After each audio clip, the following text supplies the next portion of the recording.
Okay, I am live and posting on YouTube, so we'll have that for later.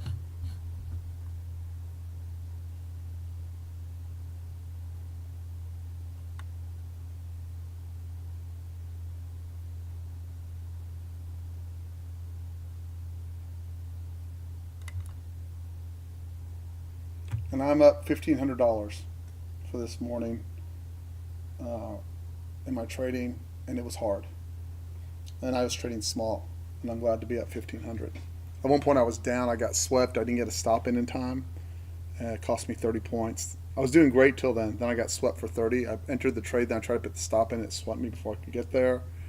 Then I had erased it, then I had to dig it back, and either way, and then I cut size because I didn't want to get buried before the open. I mean, it's such a huge edge to be able to trade with the GEX and the DEX.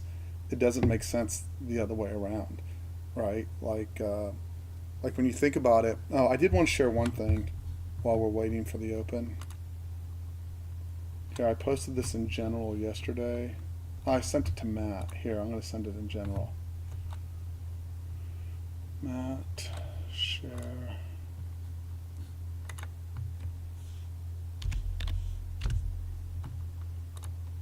Okay, so there's a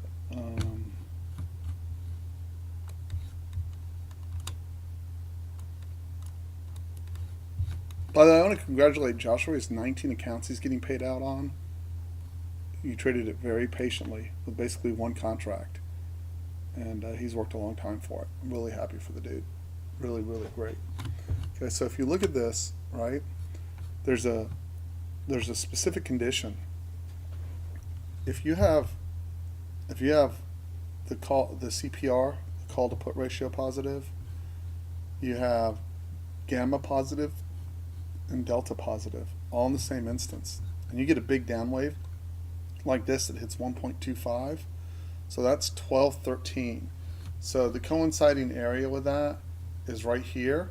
So see, this one actually didn't push down at all, right? But what you'd want is right after that push down, see how it all got, the push down actually came, that's it, right? And it had no response. So okay, imagine this scenario, and I'm going to go show you what this looked like the way we want it to look without having to line everything up, okay? That scenario without everything lined up, okay? So then we roll over here. Hey, Nate, are you in the room?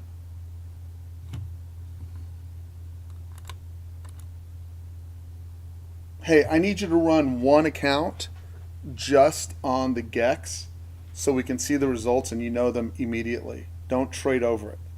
Does that make sense? Just let it do what it's got to do, whatever size you're comfortable with. But let one account just trade the GEX. We got to find out by itself without your interference on it, or we won't get a clear picture. You don't have to do it on all of them. Just pick one and let the GEX handle it. Would be my suggestion, because we've got to get a clear picture so you can build your confidence. Okay. And make sure you know I sent out you're aware I sent out a new layout this morning, correct? Yeah, okay. So, Jason, are you good now, by the way?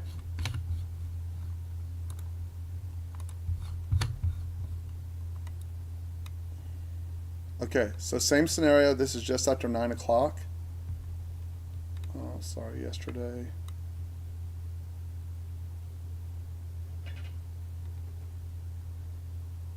Okay, well, see this over here where GEX and DEX, so right here in this 1030 area, right? Pretend that you get that big wave down that you saw, that big red wave, right? Then you get, so see how the plus sign stuffed, green bar stuffed, plus sign stuff there all work in that scenario? So what you're looking for is a situation where you get, this is a manual trade because I haven't figured out how to program it the other way yet, but let's say you get, okay, so see how clearly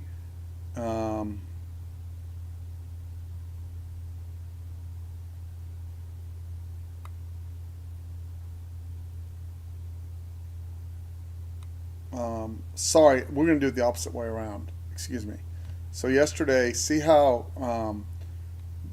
delta is negative below 1. I'm trying to see where we get this 1.25. Okay, here at 1013. Okay, so see how delta's negative, gamma's negative, and you get this big push right here on the GTR, whatever he calls it, right? So you have to go through and make sure you're on the right sizing, please.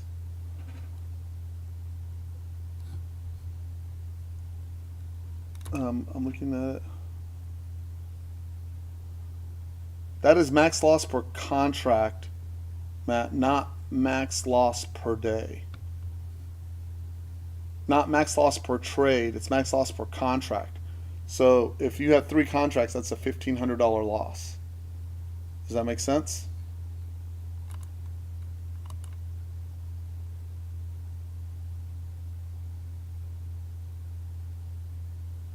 Did I explain that correctly? Yeah, okay, good. Okay, so if we go look at this time, this is 1013. This is 1013 right over here. Okay, so see how we get that big blue push, but the delta and gamma are negative, right? So see, pretty much when you get there, green bar down gets stuffed, apex trap into it, extension down. Green bar up, then followed by green bar down. You should get an extension down there, and you do. And so yeah, that wasn't as dramatic because that's when we got into that chop zone yesterday. But you're looking for at the same time for GEX and DEX and the CPR to all be in alignment. And then if you get this big push, so it's more dramatic actually to the long side than it is to the short side, but they're basically stuffing this push right here. The other thing I want to point out is if you get a cross right here, see this cross right here? This is an early warning sign. So that took place at 10:43, right? So yesterday was a good day because it was just so wild. See how the character changed a little bit there? At 10:43, that was telling you that they're going to start coming in, trying to come back in onto the long side, and that started that 11 o'clock lunchtime run. It still pulled back. So if you look at it, there's 3 conditions, right? If I color this for GEX and DEX, the way this would look is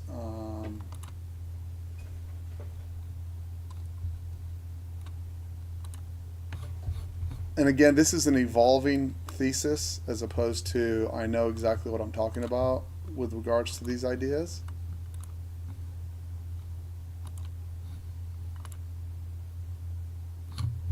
Okay, so if you go back and look, oh hell, it's what did I do? Never mind. Okay, well, never mind. I won't fiddle with it right now because I don't want to mess up my chart. But basically, if it's orange, you're looking for shorts. If it's blue, you're looking for longs. If it's not colored, you probably have a balanced transition period in there, right? So there'll be more things for us to learn as we go along. Like we'll get clearer ideas, better ideas of what's going on in the market and how we want to take advantage of them, right? And more trades will come out of this. There's still a more aggressive version that has to come up out of this. And I'm trying to work on that and think it through. The only key is, there's 2 challenges. Number 1, make the process. Number 2, introduce the process slowly enough so no one feels overwhelmed and that the parameters on it are very, very clear, right? The parameters on it are very, very clear. So everyone knows what they're doing and what they're not doing. So what should happen is we already know the 122 works great in a sub, let's call it 17 VIX, 16 VIX, right? We know this is working well, but only through forward testing, right? Even though we have the basis for determining that it will work because we know the 122 works, and all we're really doing is putting this in alignment. And then slowly we'll add more 1 in 22 trades to this. So this weekend, Bill, myself, and Sean will go through and add the GEX filter to the 122, and we'll see how it performed. Again, the only difficulty is with the GEX and the DEX is the back testing issue, right? Which is why it's important that you have a calendar every day that goes, Like, who remembers 2 weeks ago whether Delta was positive or negative on Monday? Does anyone? I do, but does anyone else? Okay, that's my point. So that when you go back and look at the chart, you don't know which side you would have been leaning towards, right? So more things to be revealed. The place I'm having the biggest difficulty with is a place like this over here, where I think it should be short. Of course, I was without the GEX, but let's say GEX is showing all along, and I think it should do this. Forcing myself to wait till the GEX comes along is very frustrating, and if I let that frustration build, it'll lead to losses. I'm probably going to ask Joshua, who's been very quietly building a lot of money in very good accounts, what his strategy is, because he's trading very small. He doesn't trade every day of the week, and he's pulling money from 18 Apex accounts, right? It's a big deal, and it's something that everyone is capable of. Bill is in a position to pull a lot of money from Apex. Well, I can tell you he slow rolls it, Tasia. He slow rolls it, and if he doesn't like the market conditions, he just doesn't trade. Or if he has distractions outside of the market, he just doesn't trade, right? So that part I can tell you is one part of the deal. And everyone, there's a right way and a wrong way of doing it. But the thing is, Apex is paying people, okay, which is good. I'm not a defender of Apex. I think the guys that run it are a little scummy, right? But, probably the whole business is predicated on traders failing, right? So we gotta have to run that gauntlet. But there's no one in this room that's not capable of getting paid. Dude, I put too much sweetener in my coffee. Holy cow. Okay, I'm gonna go rectify my coffee situation here. Ugh, that was awful. Anyone have any questions before I walk out real quick? I'm obviously not trading till at least 9:02, if then. So they can do what they want.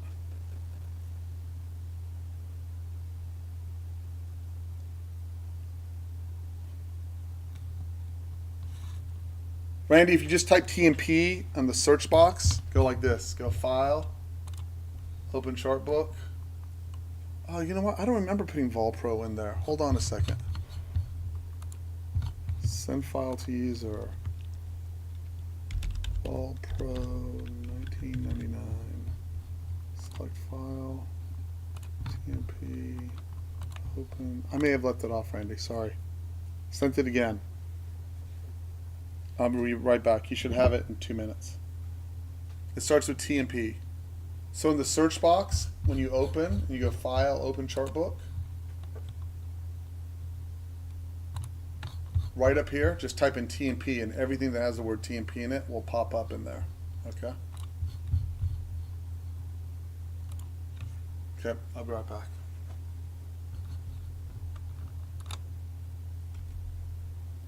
Remember the procedure. 8:40 to 9 o'clock, disconnect, reconnect, reset, recalculate, reset, recalculate, or reload, recalculate.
we have any econ today? I guess I'll look. Oops.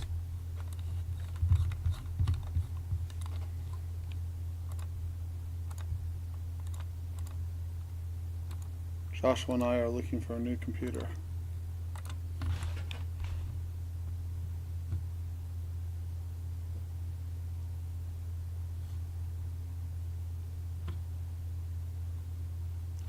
Let's see. Econ.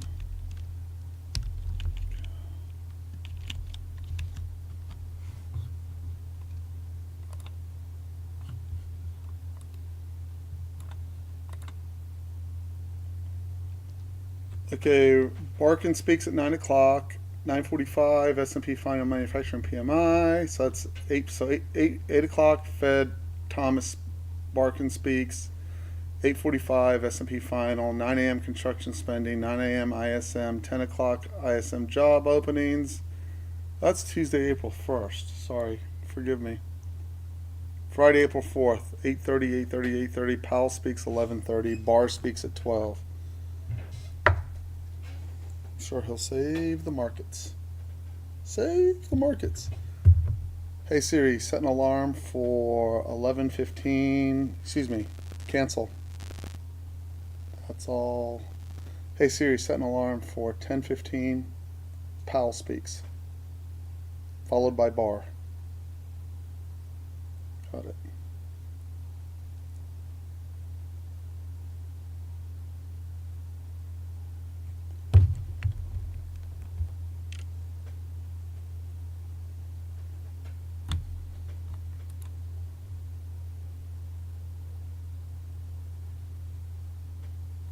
Thank you, Jason.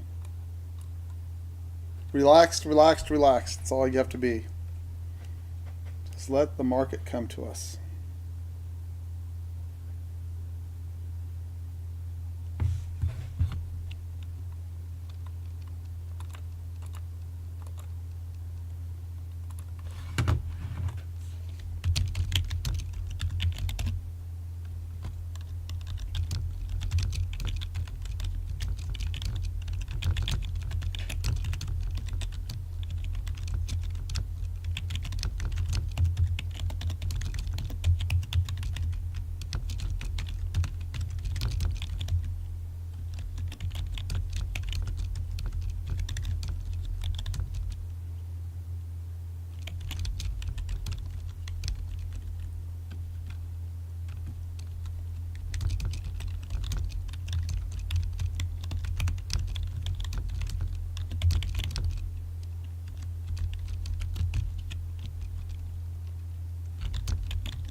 Disconnecting and reconnecting. Disconnect, connect, disconnect, connect,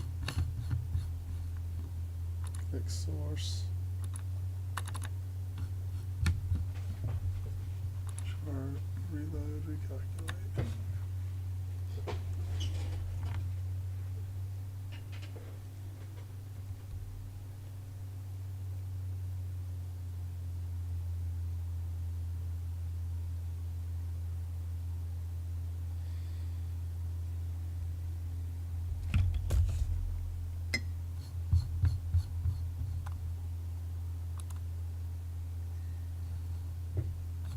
There we go. And then on my other one, click source, disconnect, connect, chart.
You may want to have a larger time frame chart open, like a 32. I'm going to go search for it because the bars are moving pretty quick.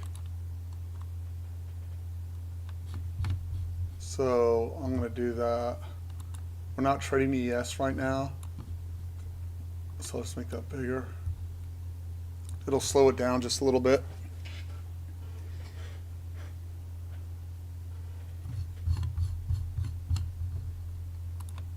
See how fast those bars are moving? Really fast. Okay, liquidity is going to become an issue today. So err on the side of caution with your trading size would be my suggestion. Okay, there's going to be slippage, like you can see how fast it's moving.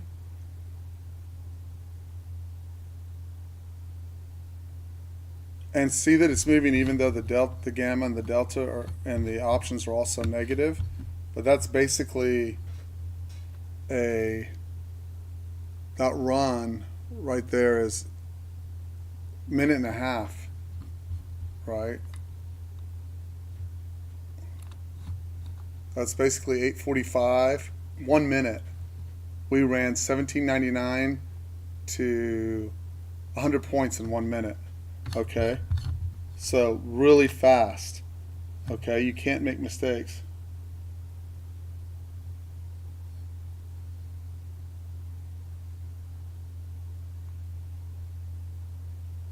Yeah, please, please, please check. I'll check myself. Settings.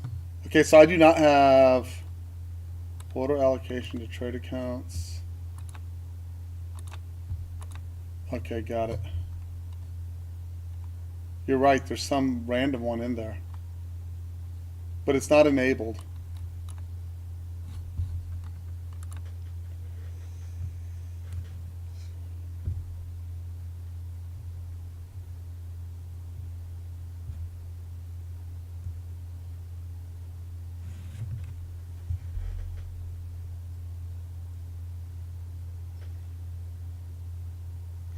This is why we don't use the Gex decks at the beginning of the day, because of exactly this.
So there's IB high so far.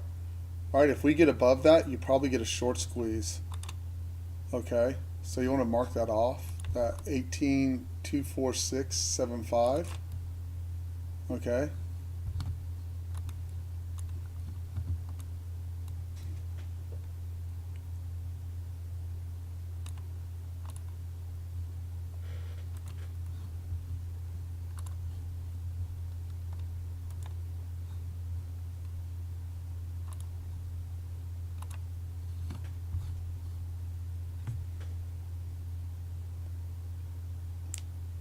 And then the 18.105, you'd call that the initial balance.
What's the numbers he posted earlier? What's NASDAQ? Halt. Ed posted it. Ed, by the way, thank you for posting it. ES 53 to 50, 54. It's a long way away. 17,379. 700 points away. Okay.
Another 100-point 1 minute roll.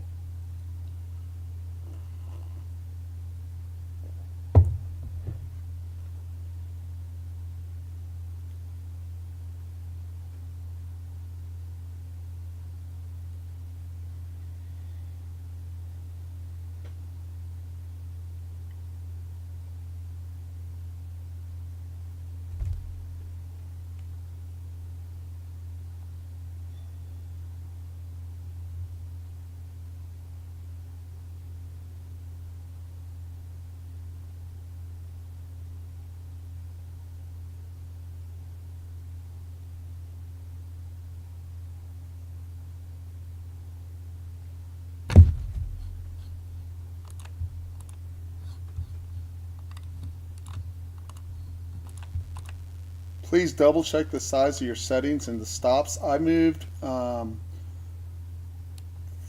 my stop distance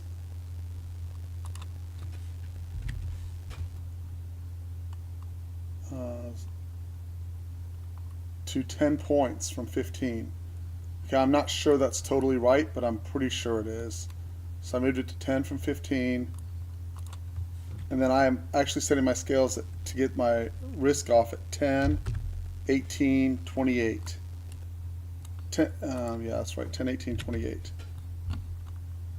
1, 1, and 1, 3 contracts.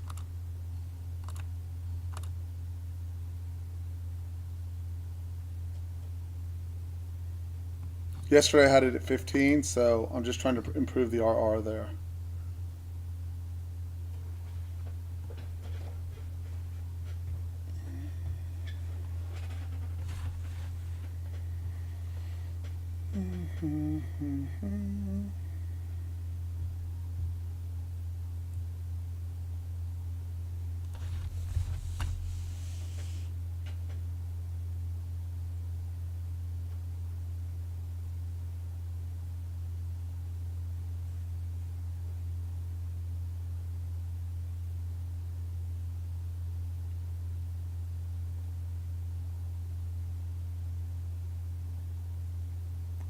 Another 100 points.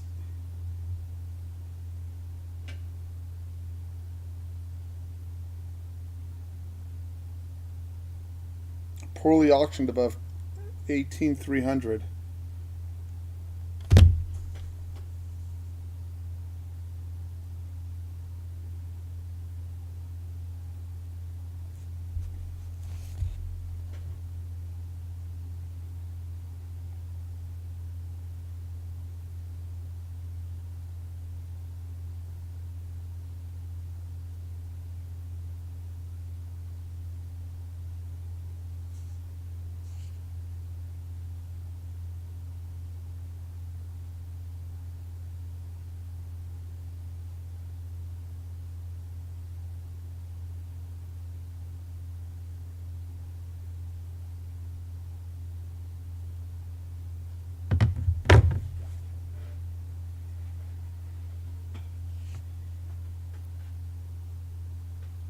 Be right back.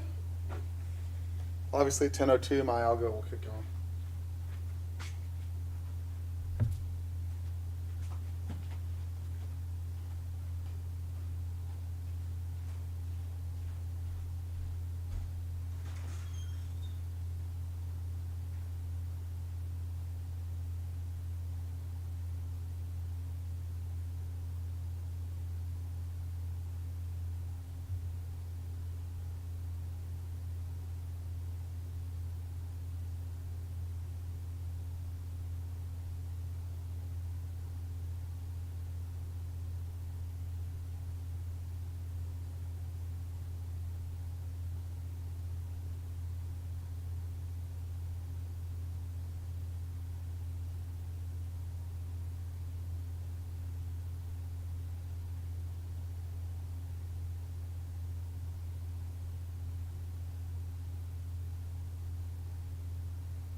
So we have options leaning bearish on the CPR, gamma over negative gamma over positive gamma, and negative delta over positive delta.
Filled and scaled. Anyone else?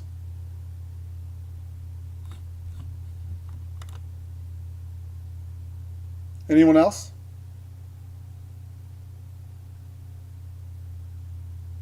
That was fast. Good.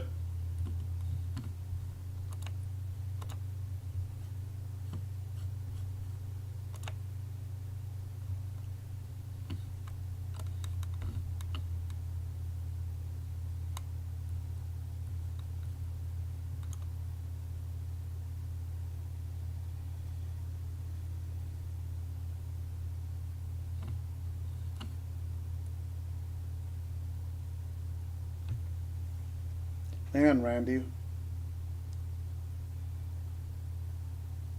That's so weird. I just fired again, by the way.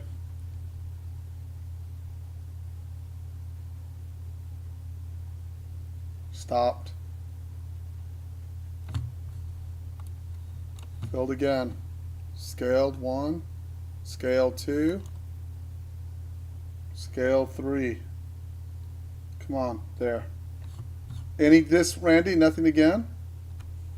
Randy. Randy, take a picture of your, send me a picture of your screen. Do you have the blue dots? Grab me a screenshot, buddy. You don't have blue dots? Have you gone through and reset your gamma and your delta? Are you sure they're working? Set me up a Google Chrome remote. I'll go look.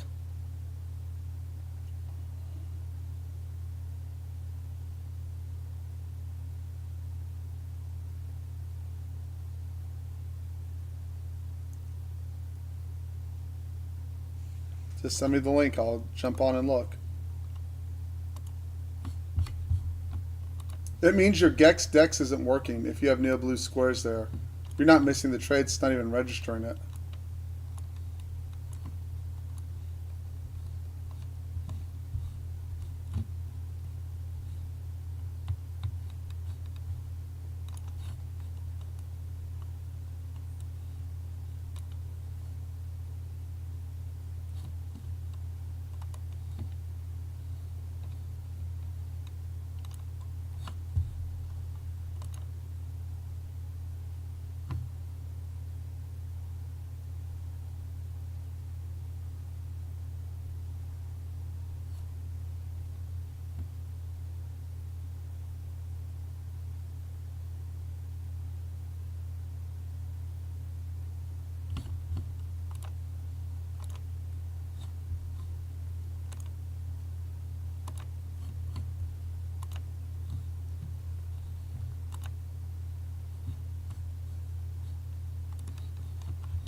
Waiting on you, Andy.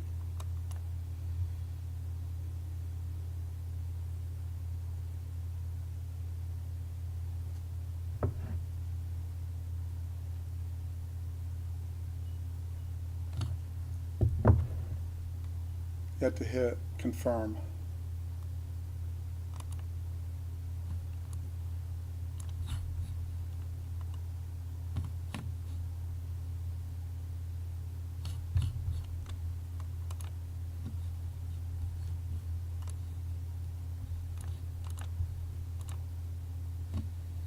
Okay, that's working.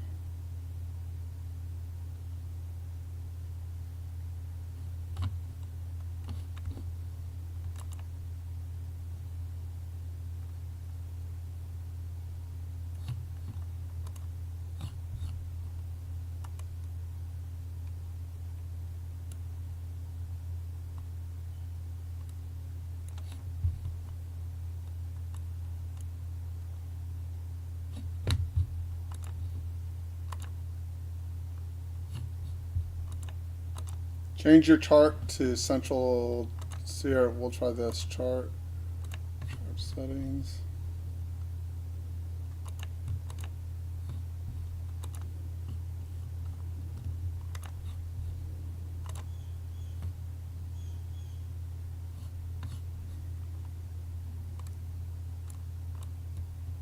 There you go, Randy.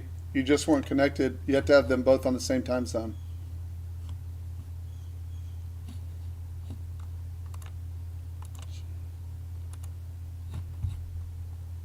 Which means this one isn't either.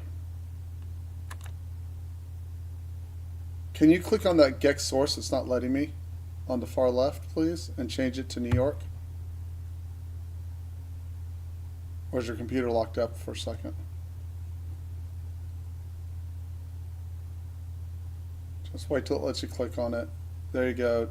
Change it to East Coast time. Chart settings. Set it to New York. You got a chart? Yeah, there you go.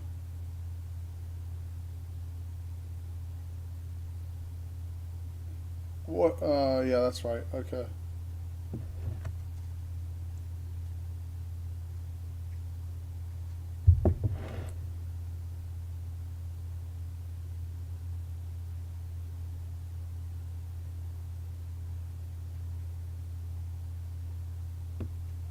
Okay, minimize that. Go to the GEX data, please.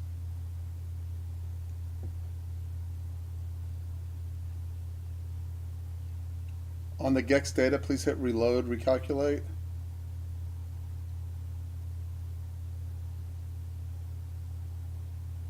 Okay, you're in business now. Now just your chart should show the blue dots and get filled now. Hit file, save all. And you're good. Let me know if there's any other issue there. I'm logging out.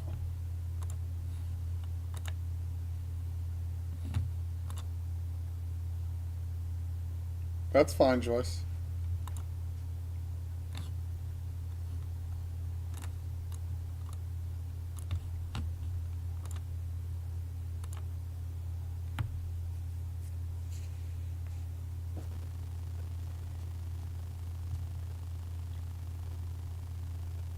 Good night.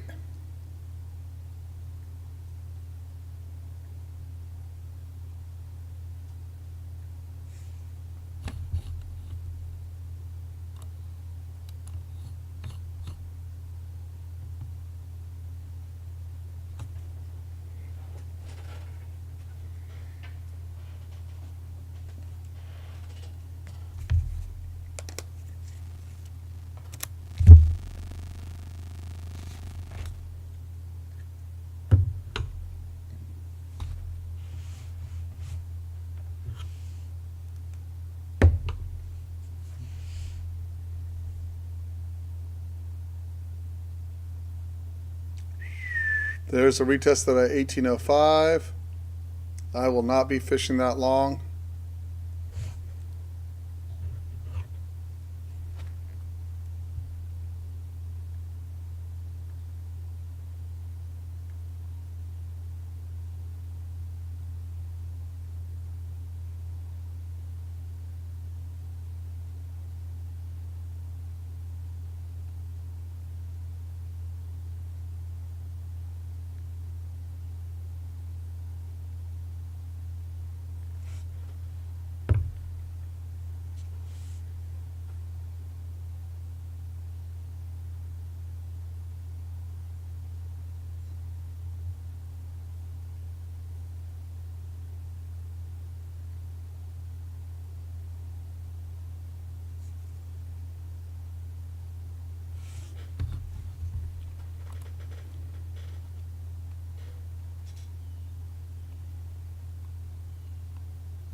like we're going to 52.30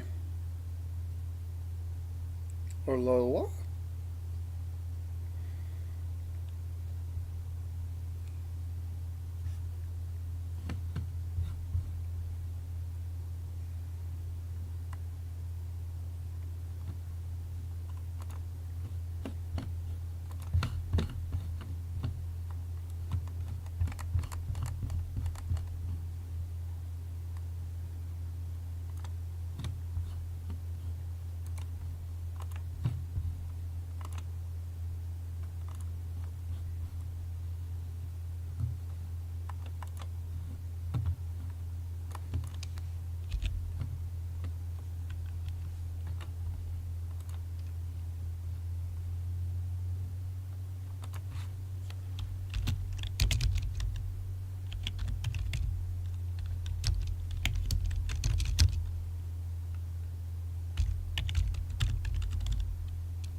Trump is crashing the stock market by 20% this month, but he's doing it on purpose. And this is why Warren Buffett just said Trump is making the best economic moves he's seen in over 50 years. Now here's the secret game. Give me a break.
Oh, yeah, you can turn it off. That's fine. Or set it to 1 second or turn it off. Yeah.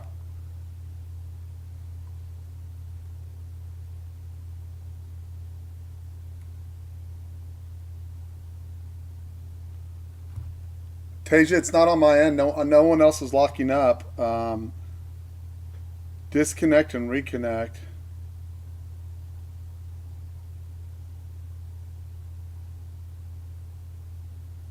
Tasia, what kind of computer are you using, brother?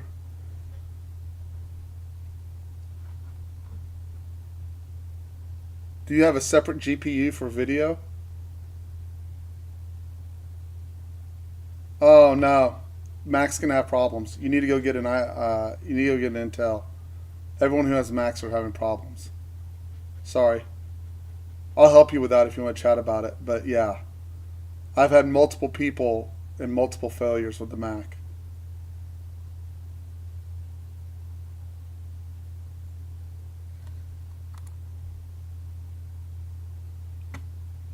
So you can disconnect, but you have to watch it. The multiple trade entries will keep you from getting that third entry. It's a fast market. We usually don't have to deal with that. And it's actually there for your protection.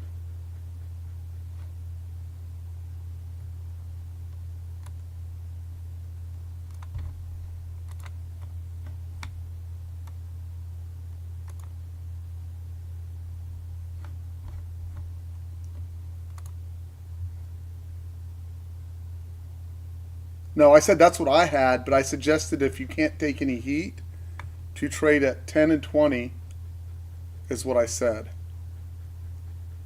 I said I'm trading 3, right? And that's a little bit different.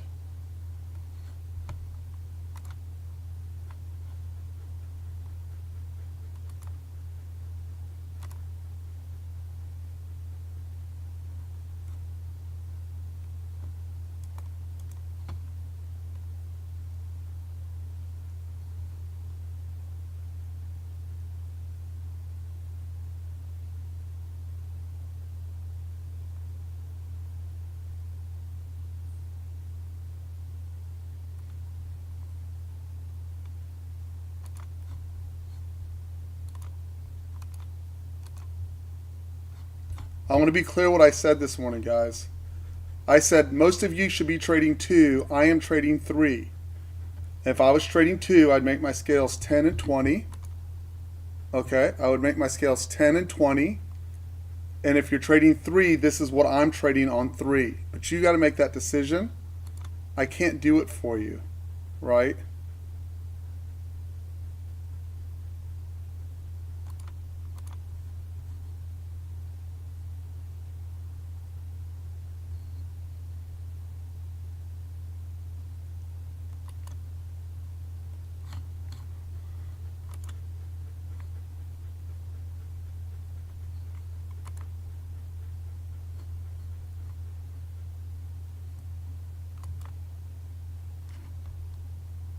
But guys, one thing I can't do is I can't fix this and trade my own stuff in a fast moving market simultaneously. So it's important that you get your sizing right on what you want to do. Very, very important that you get your sizing right, okay?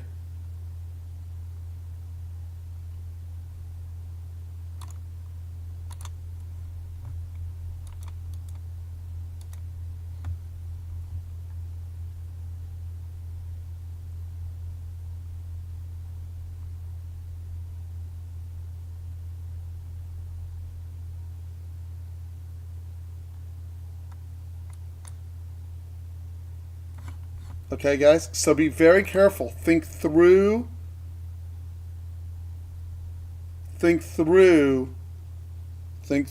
what you are doing today and how much pain you can take. So Joyce, you could easily be down 3 or 4 stops today, right? Think through it.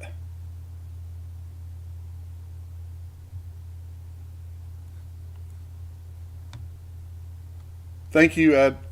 Thank you, sir. I will do, let me bookmark this.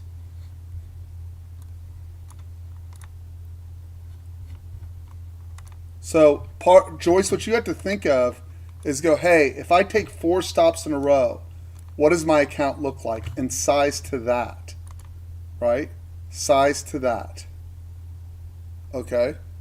Because that's what I'm thinking about. So you've had a good week and you're trying to trade on a day where the market's just getting a lot of cross wins, right? And you don't want to ruin an otherwise good week, right?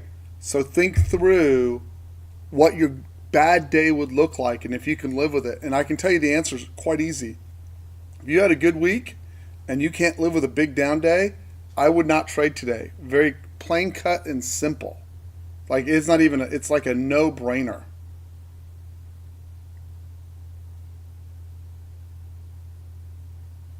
Okay? I'm telling you as a friend, it is a no-brainer.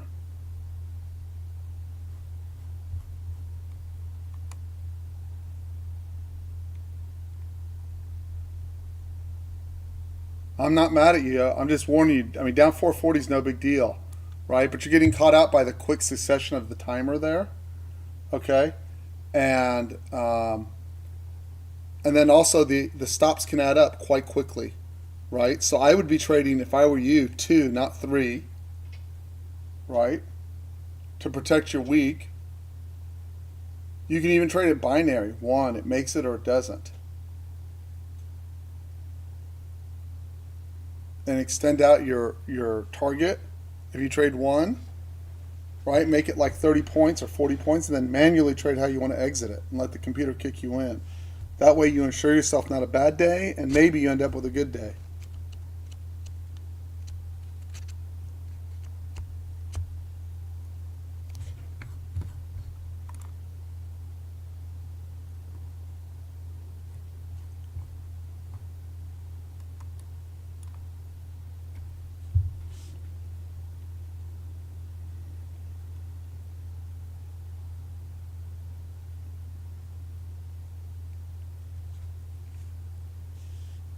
And that goes for everybody, right?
I had a trade that should have gone off as short that did not fire at 926.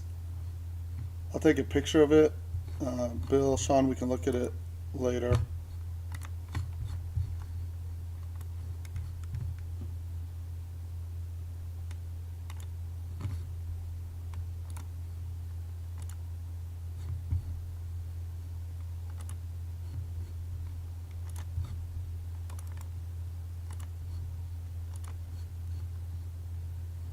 Just take a look and see what's going on there. Why it didn't fire.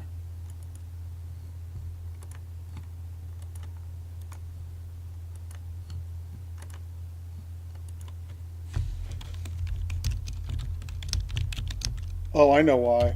Hey, Bill, is this set 1 bar back so it gets it on the turn? It isn't, is it? On that F6? I know what it is. Oh, let's go fix it. Bill, can you take a call real quick? I know exactly what it is.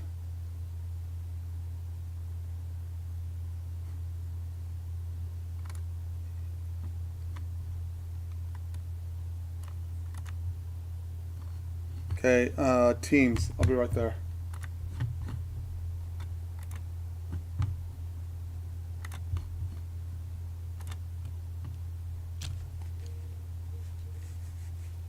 Says you're on.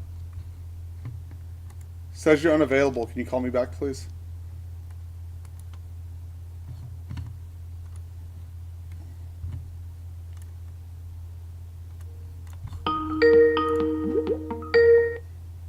Hey, buddy.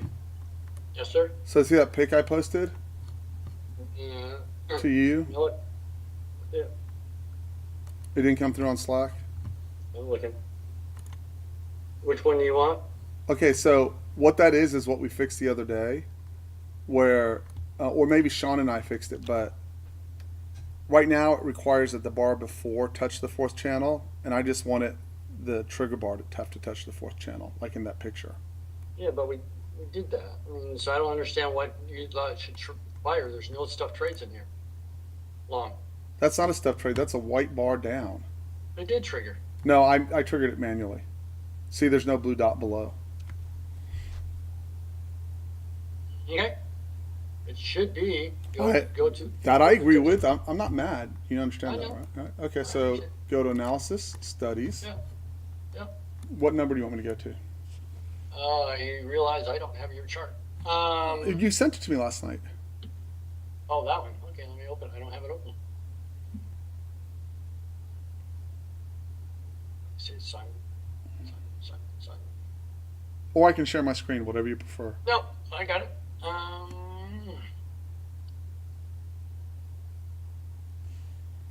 My computer is sinking.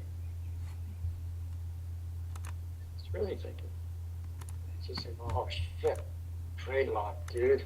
Sorry, man. Come on. It's fucking enabled. Fuck. It's not going to fire. Well, yeah.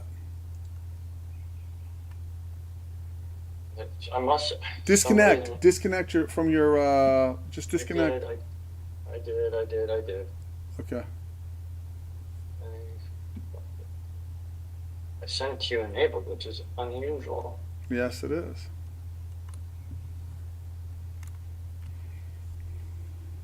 I was gonna say, if nothing else, just unplug your router. It's like, can't fire if it ain't connected.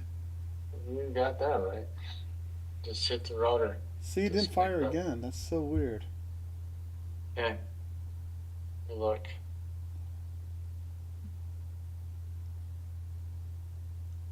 Computer is not liking all this information here. Okay. So mine didn't fire. It didn't fire short.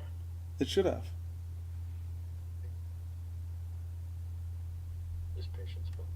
Yeah, just patience, no problem. Oh.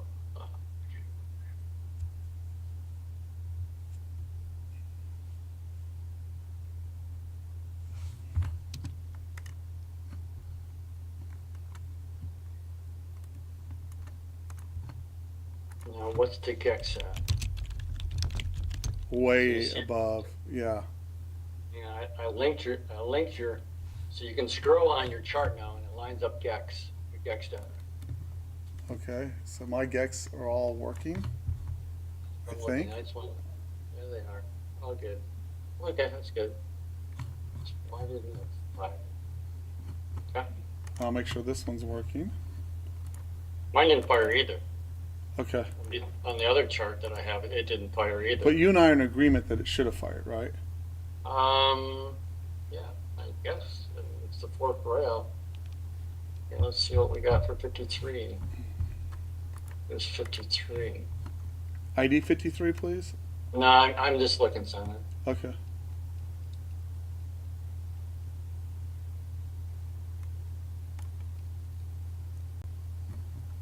I'm not running my PA counter today. Okay. Right, so they're one bar outer touch. Okay. So 53 is one bar outer touch. So now we got to look at the short patterns. Where's the short pattern? Shorts. Short traps. What's 35? That's going to point me somewhere else.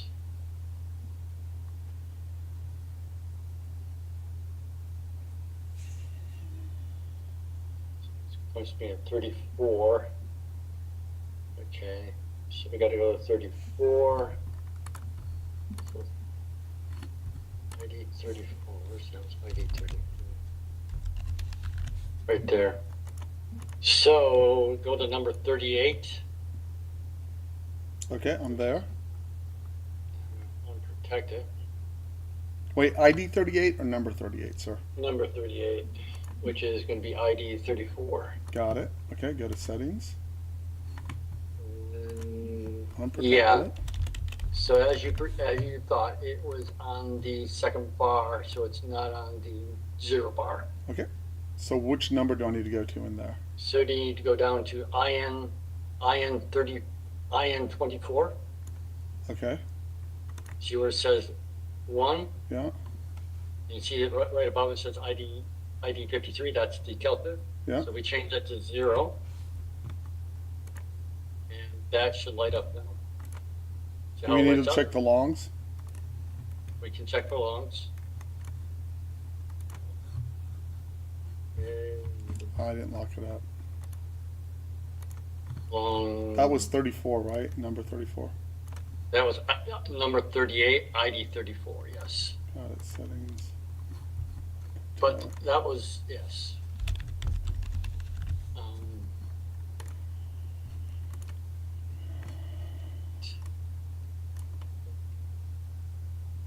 The longs. Where's the longs going to be? It'd be a white bar long, right? No, it's going to be green bar. Go to 35, ID 25.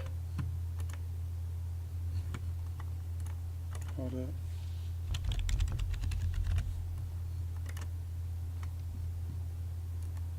And 2 goes to 0 on in 20. You look and see what I'm not there yet, man.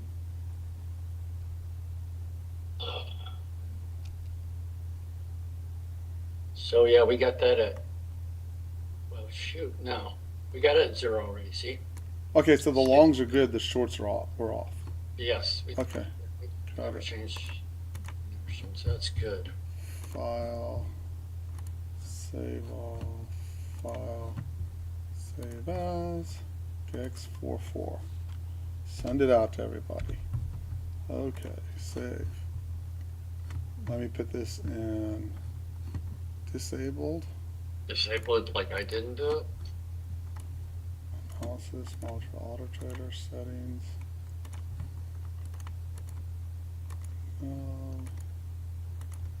Okay.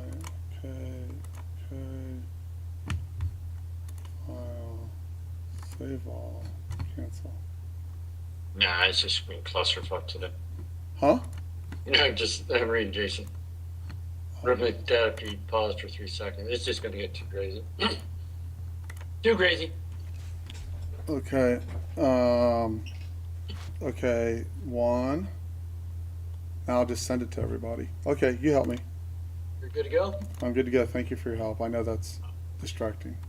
Oh, it's fine. Today I'm good. I made You're 4K, good. so I can probably rest. You did that in the morning first before it opened? I did mess that before the open. I did another 1,000 during the US session. You did it manually? Yeah, I did it manually. Yeah. Yeah, because the traders, I'm down on my trader right now. Because you missed the second trade and you just missed that last trade that turned. Okay, that's fine. Yeah, but that's Okay, fine. I'll Yeah, fix it. that's correct, but not horribly, right? No, I'm down $160, but I'm going to cut my size even more. I'm going to go to 8 micros. Well, it's just the day, right? So Yeah, it is what it is. Right, I don't really want to have a bad day, so I'm not going to do it. Okay, send it out. I'll get out of here. Got it. Talk to you in a little bit. Bye. Yep, we'll do it. Bye.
Okay, guys, can everyone hear me? I have sent out a new file, exact same name, only the date is updated to 4/4/25, and what it fixes is this right over here.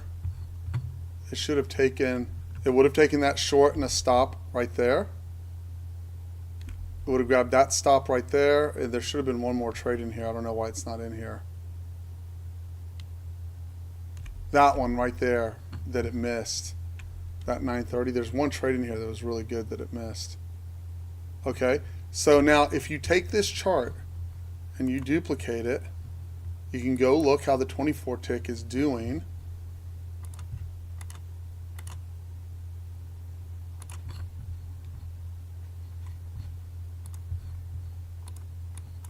And see if you'd rather be on it. It's a very wide range. It should be doing okay. Let's go look at it. It's getting all green bars down on the 24, so I'll have to go back and look at it.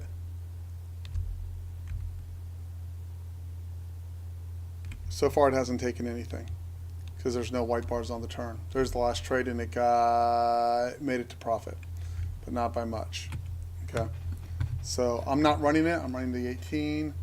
So chart, global analysis, studies.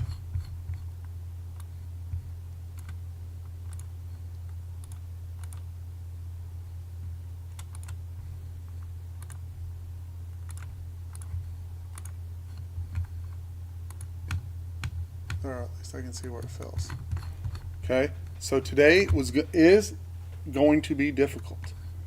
Okay, today is going to be difficult. That's all there is to it.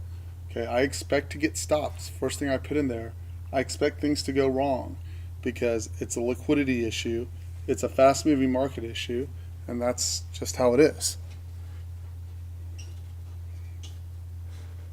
You should be generally okay. Is anyone getting crushed or having a problem that they need help with?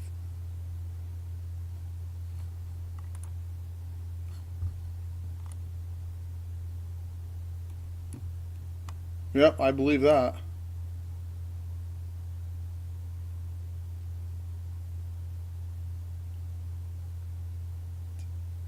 I'm telling you, you should anticipate these things today and not be surprised by them.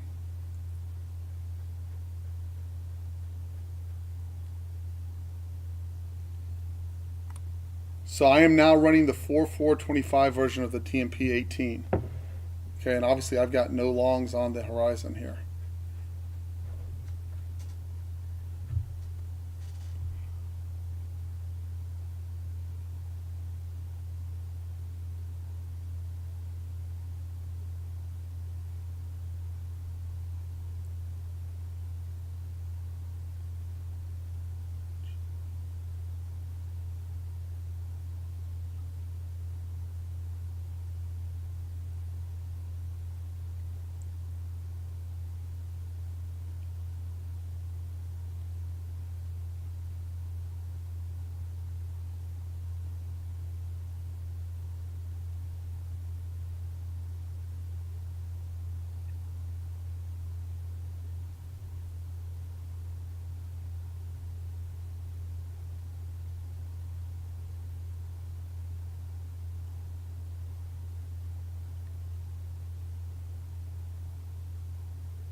Hey, I'm down on my internet. Anyone else?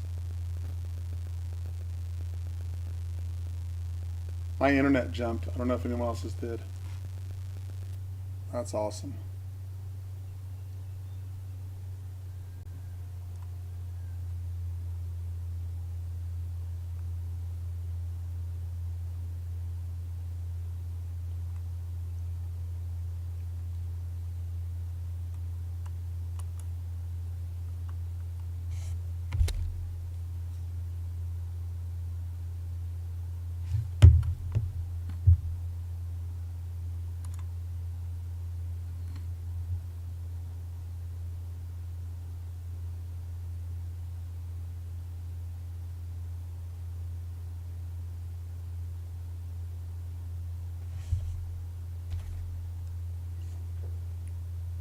That's an impulse move off the bottom, guys. Heads up.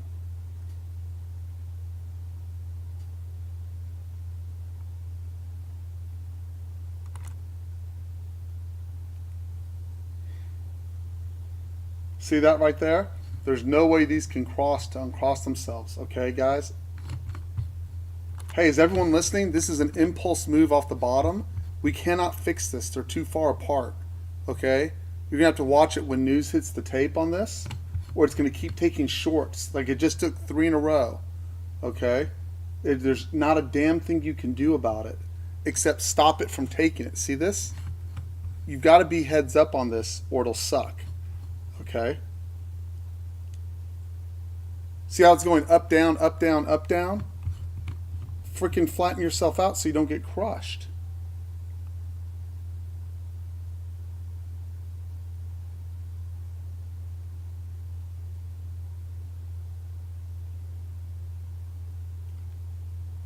Does everyone hear me? It's important.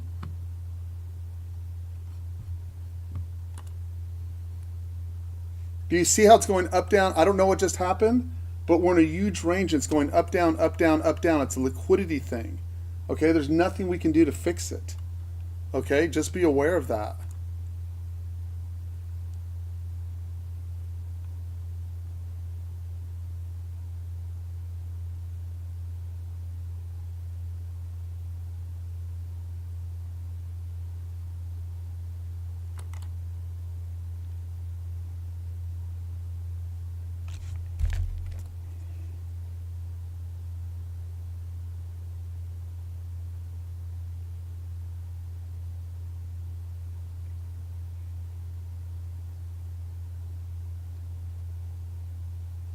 Okay, this is what I was talking about where liquidity is going to get funky.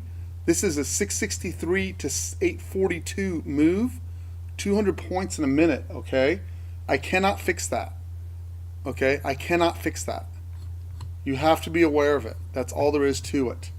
Okay, we have Powell in 30 minutes. And we lost all the momentum to the downside and we're down X amount of points. Okay?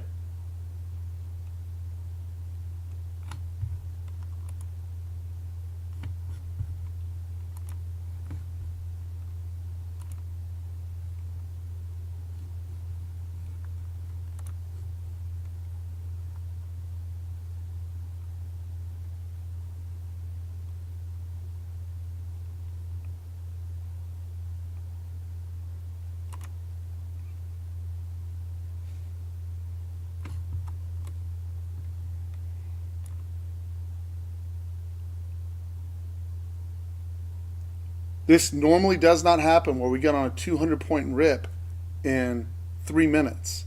Okay? It happens on poor liquidity days. Okay? And I was scrambling right along there with you to get it shut off. Okay? That's what I was warning about this morning with we're going to have liquidity issues at some point. Okay? So I was trying to get across, and if you haven't been here before, you can't just sit back and let it run. You're going to have to watch what this is doing. Okay, if not, they're going to just kill us on this thing. And the best way to get around it is just turn it off. There's nothing wrong with making that choice.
Wow.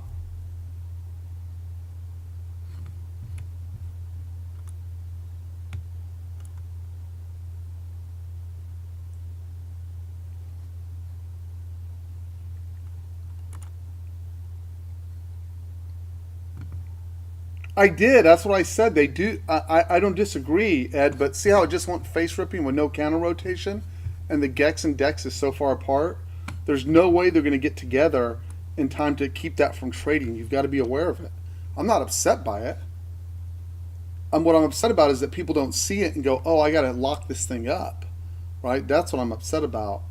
I'm not upset about we're down huge in the hole, right? And it starts face ripping. That I don't have a problem with. And it makes perfect sense in front of Powell to do just that, to force those shorts in. I agree with you. That's why I said today would be more difficult than usual. Okay?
So I tell you what, one of the mistakes I make is I get upset and then I continue trying to trade and I usually lose a couple K because I'm frustrated. So I'm just going to hit the lock button for 30 minutes, let Powell come out. There'll be plenty of time to still make money after that, and I don't have to deal with this shit. Right? Okay? Does everyone hear me? I'm hitting the lock button. Okay? It's obviously acting a little whack in front of Powell. So let's just get through Powell. We already know Powell's hard enough as is on most days. Okay? Any other questions?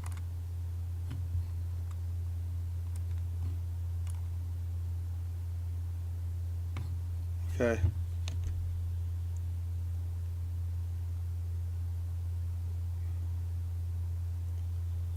Hey, Jason, do you want to post what kind of computer your specs has? What kind of specs your computer has going into this? And I'll post what I saw that I thought was good. eBay. I buy my machines used. Some people like them new. I don't care what your preference is. I burn through mine. They sit out here and it's dusty out here, so I know they're going to burn up. So I put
There you go, Tasia.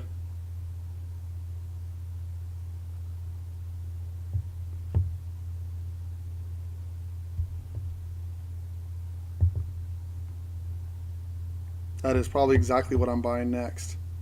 I just haven't pulled the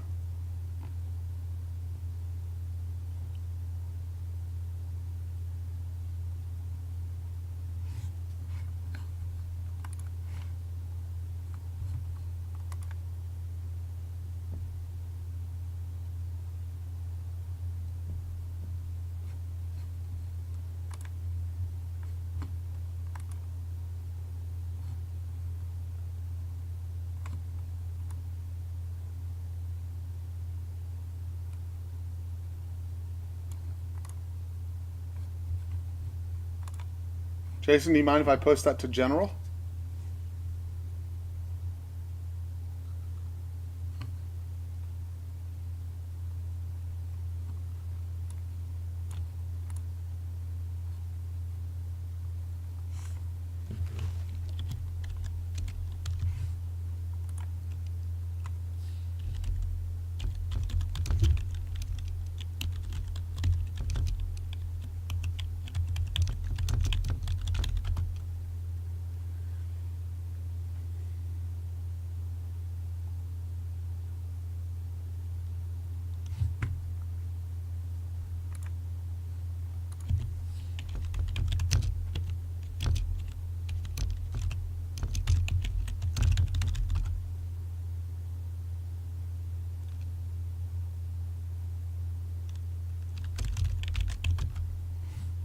And I'm moving my stop back to 15 on this.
Okay, I'm back watching. I'm seeing if Powell's or if I can find Powell's testimony.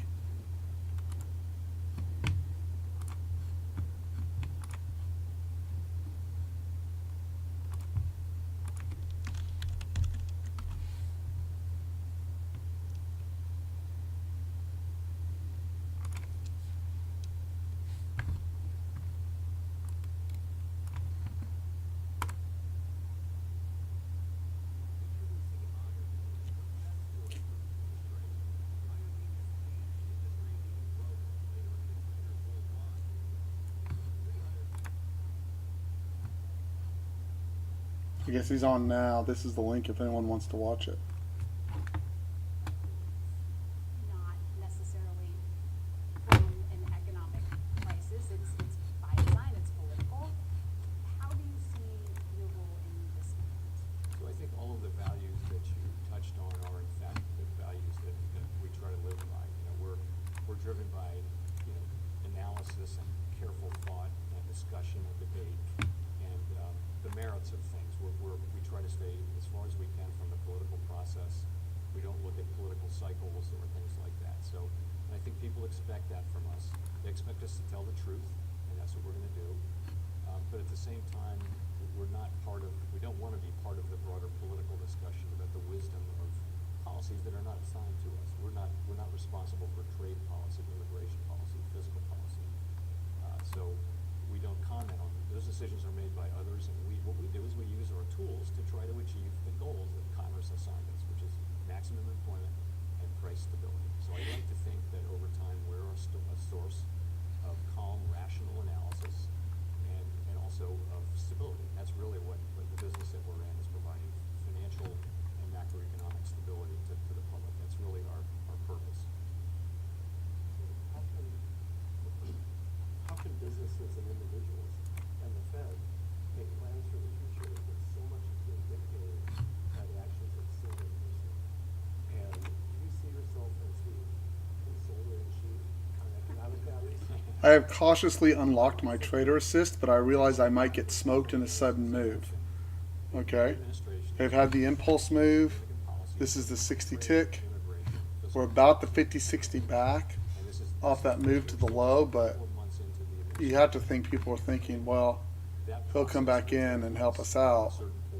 That sure would want to hold. They will be having the effects they're going to have on the economy, and uncertainty will decline. Right now, there's a lot of uncertainty about where all that's going to sort out, the forms it will take, and what the economic effects will be. If you fast forward a year from now, the uncertainty should be much lower. The actual effects of the policies should then be pretty manifest and clear. So I think I understand why it just is highly uncertain, both what the policies will turn out to be, exactly what they'll turn out to be, and also what their effects will be in the near term. We just have to go through that process, and it is just kind of a manifestation of our election cycle and a new administration coming in with new policies. I mean, given all of the change happening and the fact that we are in a period where things have not settled in yet, and that the Federal Reserve and you as chair are very projection, data-driven, policy-driven, how do you handle a moment like now? I mean, can you tweak your plans and projections? Do you just do you have to reset them? So what we've had since in the last few months is from the staff has been a placeholder. Rather, they wouldn't call it a forecast because it's so and so. They call it a placeholder, and that's kind of how we've been thinking about it. So it's a good time to take a step back and let things clarify. And that's why it's just too soon to say what the appropriate monetary policy response will be to these new policies. It is just too soon to say. We can't say with any confidence today. So that's what we're doing. We've taken a step back, and we're watching to see what the policies turn out to be and ways in which they will affect the economy. And then we'll be able to act. Fortunately, our policy stance is in a good place for us to do that. We're probably moderately restrictive, let's say. So it's not really tight policy, but it's which is appropriate since inflation is a bit above target. So we think we're well positioned to address whatever may come.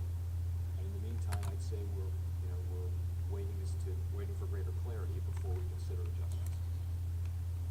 This is always the consensus will be that they can't make their plans. They want to expand, building a facility, you wanna hire or do whatever the future calls for.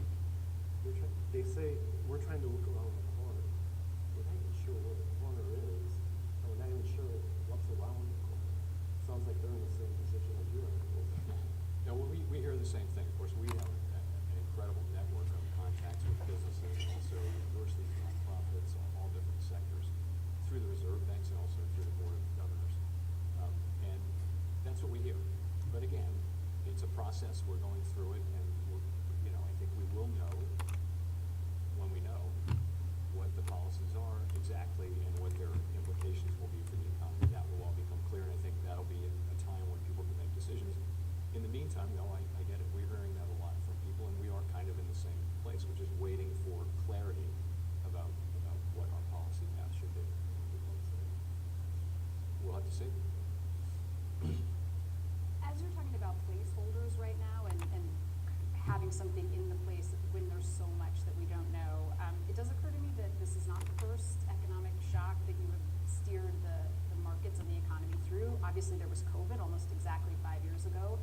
It seems similar in certain ways with, a lot of uncertainty, a lot of shock, also potential disruptions to prices and to supply, which is very much in the Federal Reserve's wheelhouse. I mean, from where you sit, can Liberation Day be compared to kind of the economic effects of COVID? Are they totally different, somewhat related? I think each situation is different. There was COVID. There was also then, in the response to COVID, then there was high inflation, and then there was soft landing, and then there was. Anyone have any questions? Because I'm here, I'm watching. And changes in policies. I'm not scared. Every situation. I just know it's hard market environment. It's not exactly the same thing. And so in this situation, what we face is what I mentioned in my remarks is you actually have risks for higher unemployment and higher inflation, and that's difficult for a central bank because our tools, which consist of interest rates, either slow down or speed up the economy over time, and higher unemployment would call for speeding up the economy, and higher inflation would call for slowing it down. So you could be in a situation, if we find ourselves in that situation, we look at how far each of the two variables is from its goal, and we ask ourselves, how long would it take to get back, and we weigh those things and make a decision about what to do. But there's no question that's a different situation, very difficult situation. When we faced high inflation, it was painful for the country, painful for the people that we serve, but we knew what policy needed to be. We knew we needed to raise rates quite a bit. During the pandemic, we knew what we needed to do. It was very clear the direction that we needed to take with force, and we did. It's almost a situation potentially where the dual mandate is at odds with itself. The two goals are, as we say, in tension, or they may be. I'd say that's not what we're seeing right now, but it's the effects at the margin right now would be for higher inflation and perhaps higher unemployment, but that's a marginal effect. I would say you're not in a situation like we were in the 1970s where the two goals were really both pulling in opposite directions and required. It's just very hard for a central bank to be the answer to a situation like that. That's not the situation we're really in today. One of the questions from the audience that we have is, if unemployment takes off and inflation takes off, which lever do you go for? Which lever do you, what do you do? So we actually have we have a document called our consensus statement, or the longer version is Statement on Longer Run Goals and Monetary Policy Strategy. And the 6th paragraph of that actually contemplates when the two goals are in tension. And what it says is, think about how far each variable is from its goal, and think about how long it would take for each to get back. So in a way, it's an equation. You're comparing two quantities which each have two variables. And then you say, you look at that and you think, what do we need to do? And typically this doesn't happen very often, but if one of them is further away, then you would focus on that one. In the case of high inflation, you actually both pointed in the same direction. The labor market was overheated and inflation was very high. So both of those called for. Please sign the petition and urge Congress to make assault rifles illegal for civilians. Oh, No practical application in civilized society for assault rifles. So the data you're looking at is very profoundly human, as Jim has been pointing out. Jobs, I think, and prices are probably the two most human pieces of data, and certainly in our day-to-day experience, probably the things that loom the largest. How do you reconcile those two things when you're looking at the data, like both the global markets and knowing that the data represents a lot of lives and jobs and egg prices and things like that? So I think at the Fed, we always keep a focus on the people that we serve, and we know and are very conscious daily that the things that we do have a real effect on people's lives. We know that, and it really does focus the mind. And I think if you talk to people at the Fed, there's a very strong commitment to serving the public as well as we possibly can. Economic events are just very, very unpredictable at times, and there are shocks that you can't see coming. But nonetheless, our job is to, whatever happens, use our tools to bring the economy back to stability, back to price stability, back to maximum employment, and that's what we do. But you're right. We try to keep everybody in the room with us when we're thinking about what to do. So in response to the last round of tariffs, Harley Davidson, which is based in Milwaukee, moved some production to Thailand. Now the company might be whipsawed again by the new tariffs. It could be really devastating for sales, for employment, for the future of that company. But a lot of companies are in that same position. And what do you say to companies like Harley Davidson and their workers? So it just isn't, I really want to stick to our knitting. I mean, we have this great thing called our independence of monetary policy, and that's critical for us to be able to do our job. But for us to keep that independence, we need to not succumb to the temptation to want to be a player on issues that are not assigned to us. And trade policy is one of those. There are many, many issues that people love to try to pull us in on, almost every issue really. And we just need to stick to our knitting, not get pulled into those things. And so trade policy is a classic one. Energy policy is another. Climate change, immigration is not real. Although all of those things have economic implications, and it gets argued that way. But if we treated those as our job, the case for our independence would disappear. So I really can't comment on. I mean, we hear the same stories like that. But honestly, the policymakers who are charged with that, they're probably hearing the same stories too, and they're reaching a judgment about what's in the best interest of the country in the long run. That's what they are doing, I guess, and that's, so it's not for us to comment.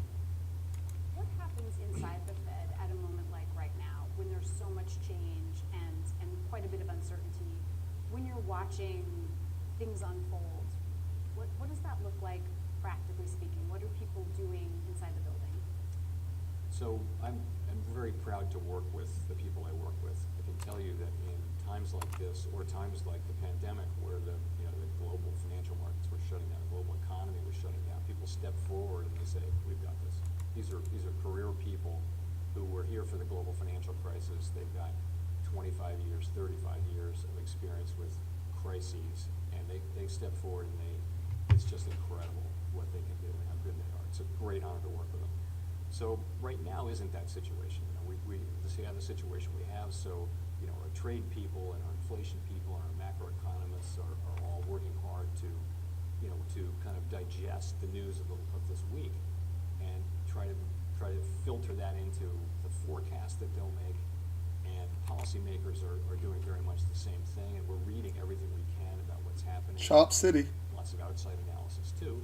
We don't have an FOMC meeting until May 6 and 7, so that's really a process that lasts several weeks. But and we're not quite at that stage yet. But we're kind of thinking ahead to that and working through all of that. I will say though, it feels like we don't need to be in a hurry. It feels like we have time to. Yes. It feels like we don't. No, I mean it's like I said. You have inflation is going to be moving up and growth is going to be slowing, but it isn't really. To me, it's not clear at this point what the appropriate path for monetary policy will be, and we're going to need to wait and see how this plays out before we can start to make those adjustments. Question from the audience. One of our SEBU members is: are you in contact with other central bankers in other countries at a time like this? Yes, pretty frequently. Absolutely. I mean, and the same was true during the other crises I've been through. Not only that, though, we do meet very regularly.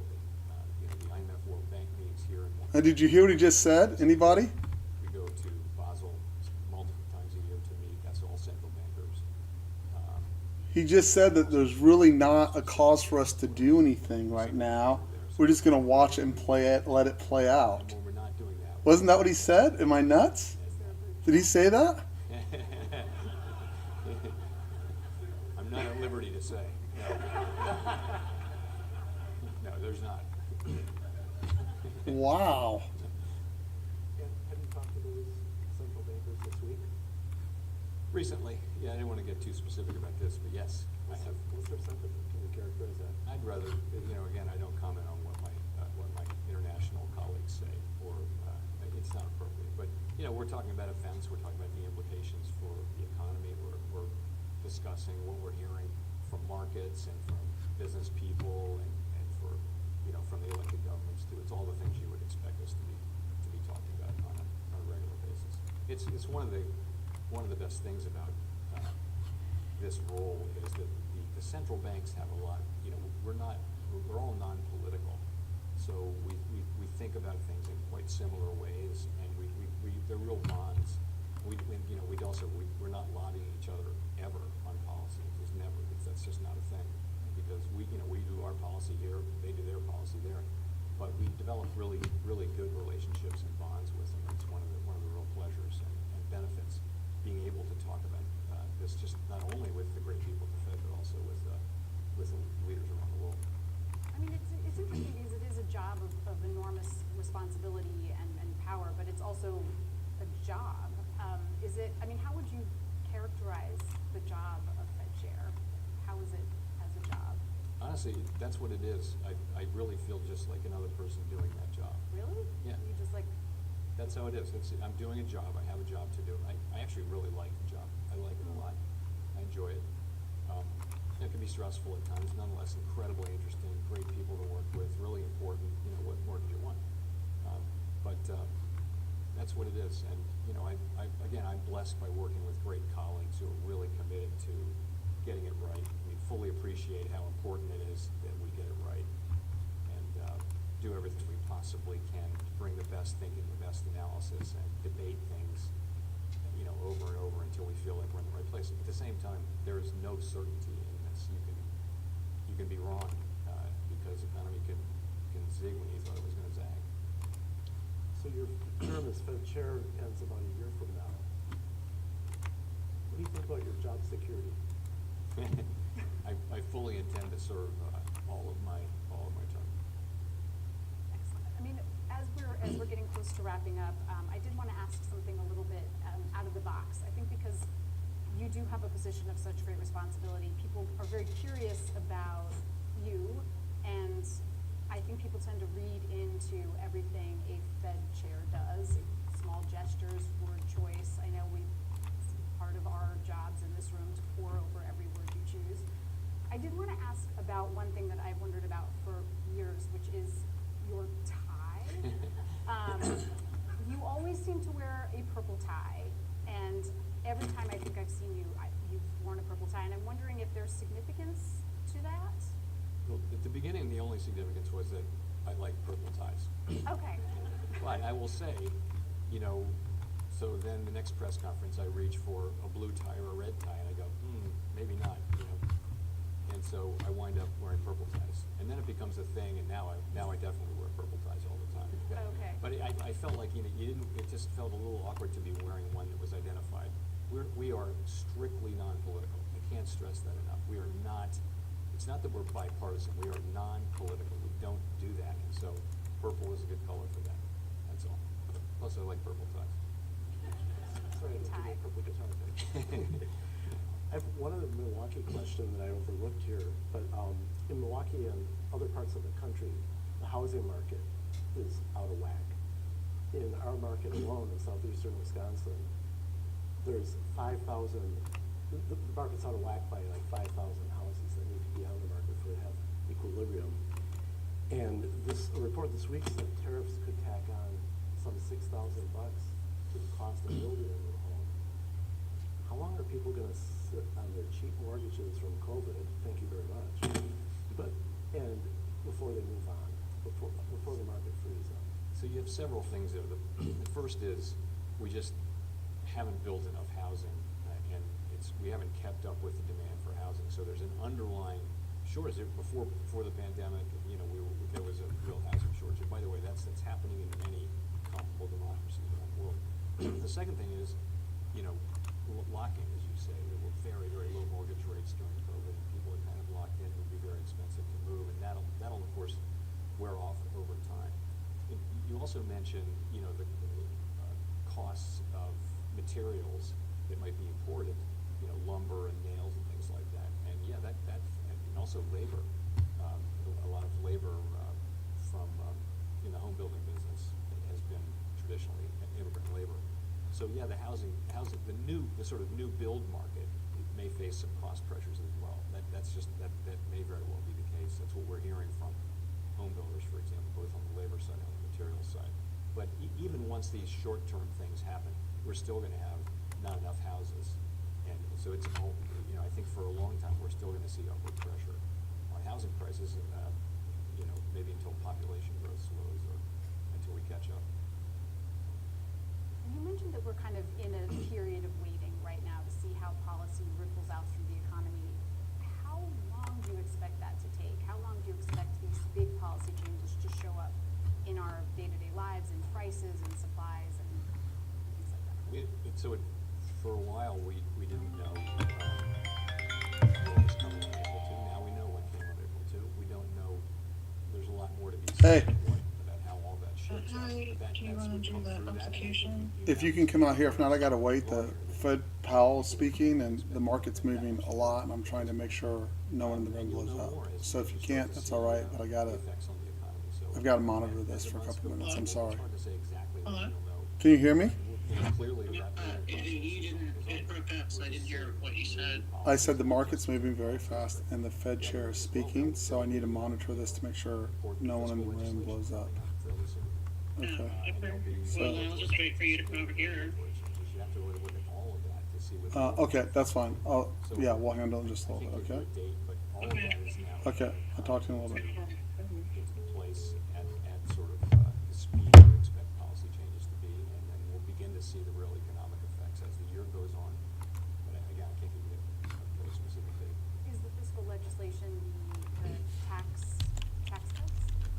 Well, yes. I mean, I know they're contemplating, and again, we don't comment on fiscal policy, but what I read is that they're contemplating, making the Tax Cuts and Jobs Act cuts permanent, and also perhaps some other things as well. We have sort of a placeholder for that too, but that's really not ours to comment on. But that's what I guess.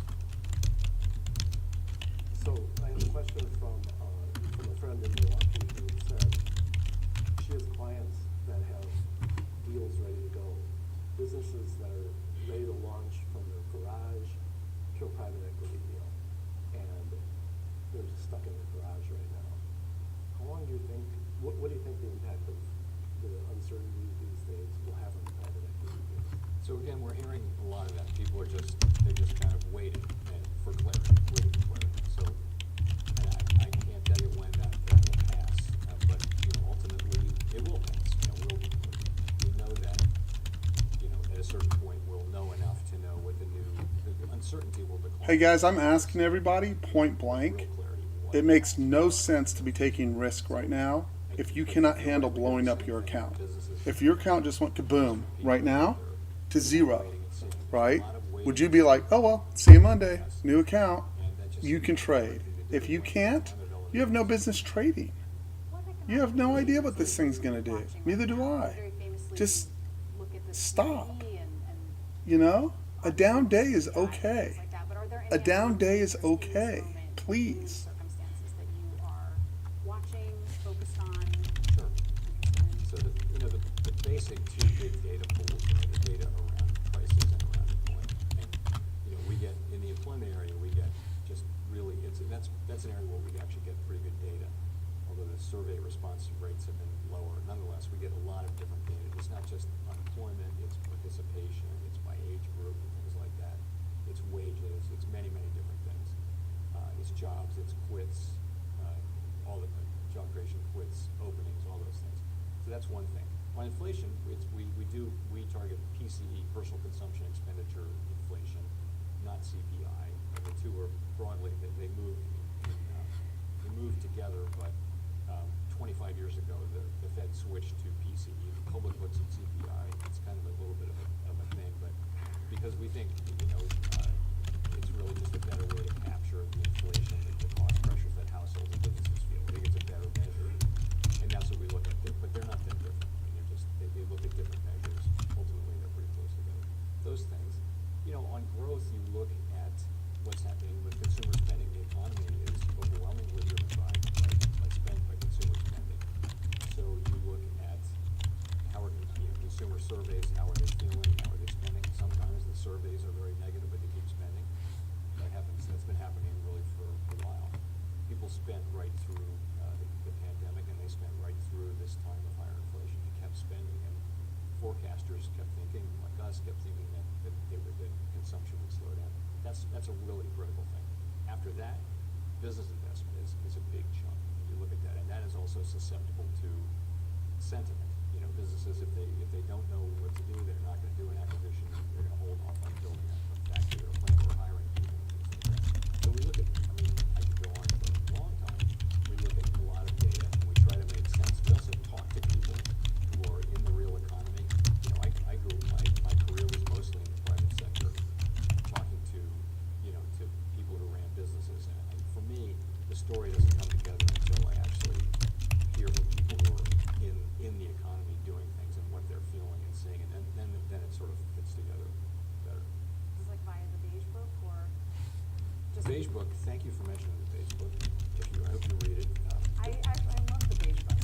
See, that's great. Everyone should read the beige book. The beige book comes out sort of mid-FOMC cycle, and it's all the 12 reserve banks and all of their incredible context, what they're saying about what's going on in the economy. So if you want to know, you can look at the national data, but if you want to know what's going on in regions and in different industries, you look at the beige book. So it's really a critical thing. And actually, the reserve bank system that we have is an enormous strength of the Federal Reserve System. We have these 12 reserve banks with their own, economics departments and their own participants on the FOMC. So that's a great thing to look at. I'd like to ask you about another body of work that many of us know that you're familiar with. And that's the Grateful Dead. So, question for you, sir. American Beauty or Terrapin Station? American Beauty. Well, it's not even a Not pause. even close. That Ask was me a so hard one. fast. Working No, Man's that's my era. Working Man's Dead? Yes. Or Europe 72? Both. Yeah, Come that's on. my era. We're in the same era here. So that's, for me, it's late 60s to mid 70s. So Touch of Grey, what do you think? it was their only hit, but it's a good song. Okay. Yeah. Finally, We're going to do this? I feel like you're speaking another language. there's a well-known Grateful Dead bootlegger who, with I believe the permission of the band, gets picks. Yeah. So what's your recommendation of this? I don't have any good picks. Like I said, my real interest was late 60s to mid 70s. Yeah. I saw them a bunch of times, and I know every note on every song from that era, but since then I can dig it, actually. We thank you for taking time out of your schedule to join us here, and we appreciate it. Thank you very much. Thanks, everybody. Thanks, Jim.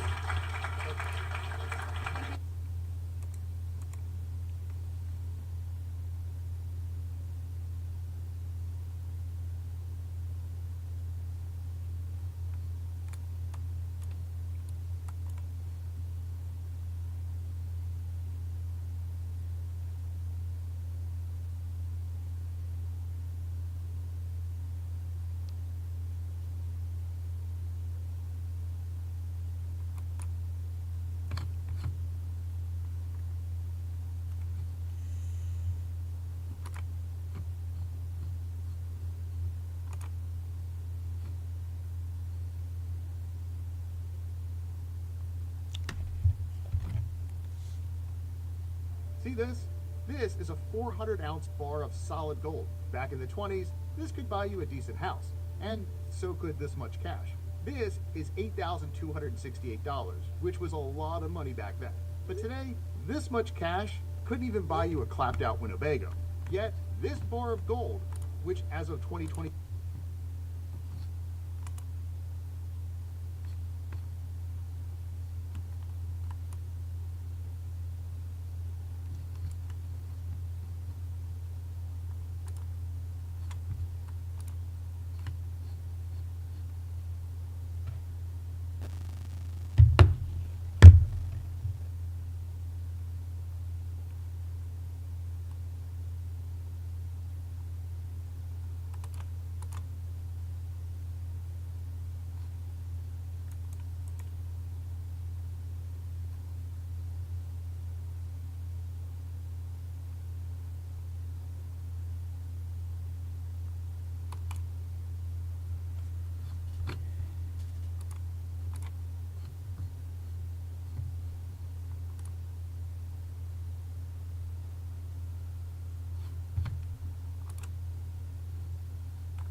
Okay. I am turning the trader assist loose now,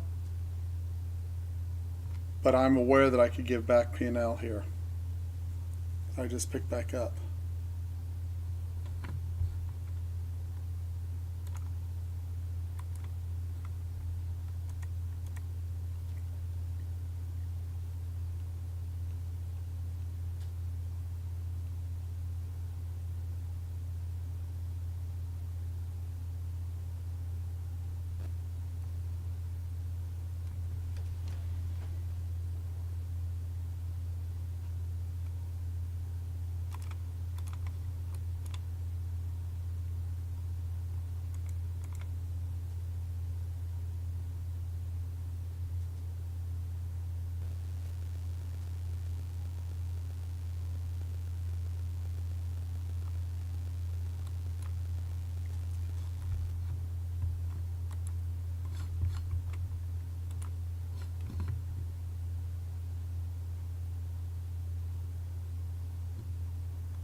I do not know what's going on or why we're jumping like this, but man, it's hard.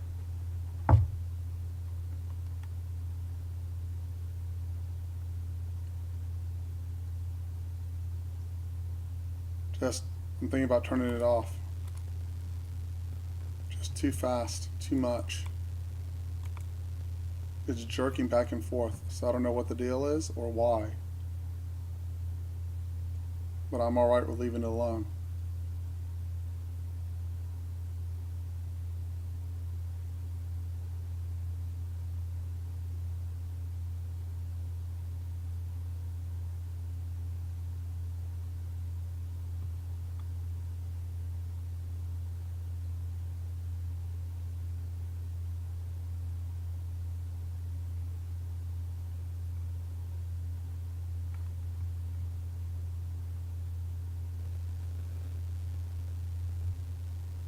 Wow.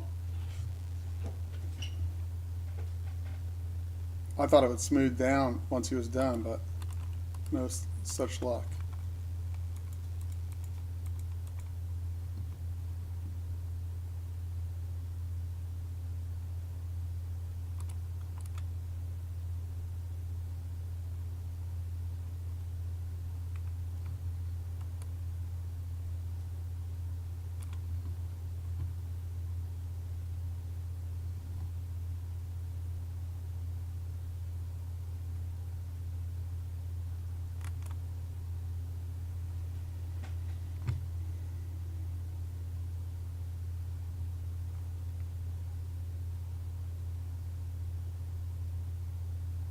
Just super jerky. The 24 is working better than the 18 by a mile.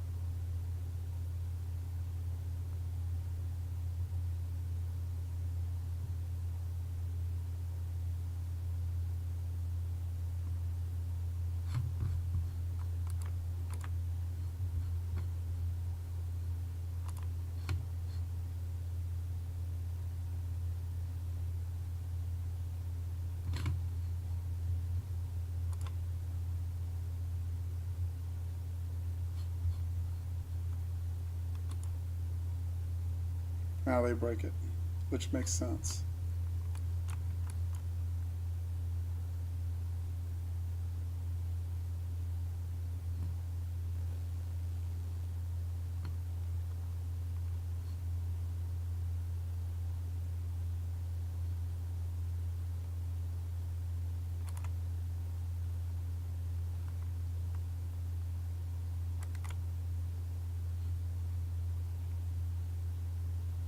Damn. Damn, damn, damn, damn, damn. I need this higher time frame chart. Look at that. Boom.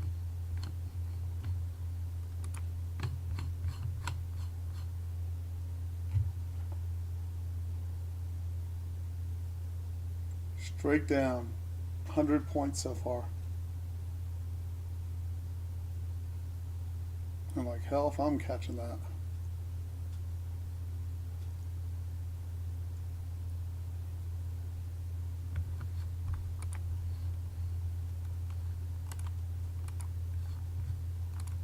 I'm flipping off the 18 and back to the 24.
Now that we need a rally, we can't get it. Look at that wave down, and it's still not giant. It's just a moderate wave down.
Waiting for that right spot is so difficult.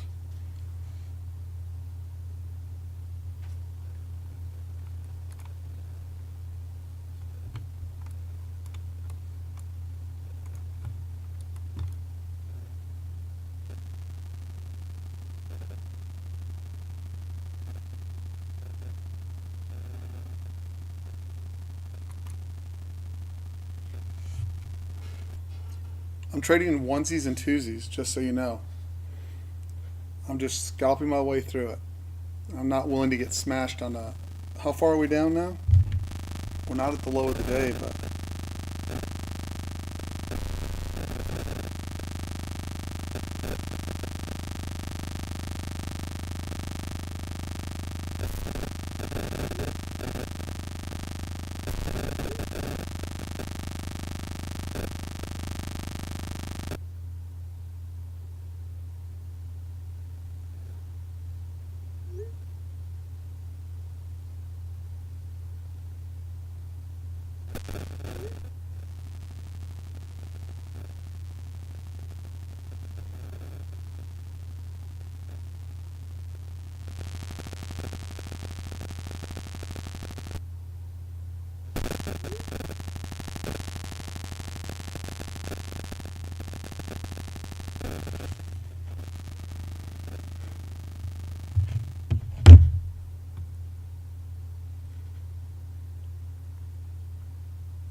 Hey Joshua, can you hear me, buddy?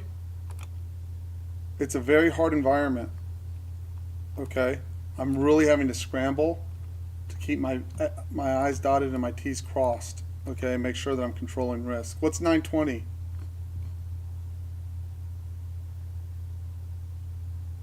What's 920, Bill?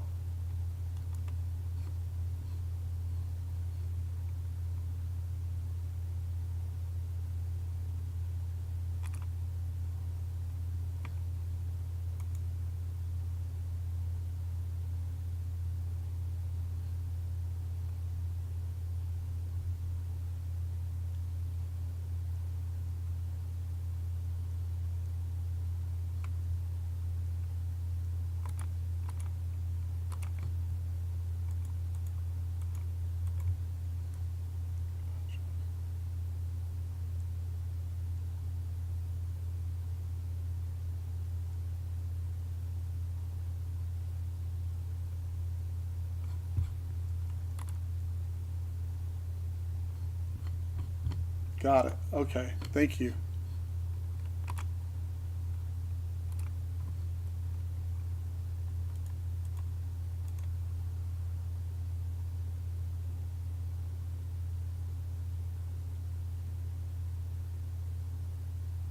Short squeezing it up.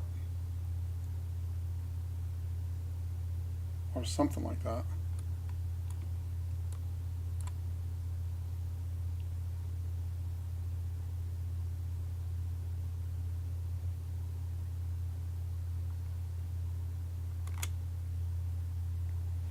Where's the halt level, please?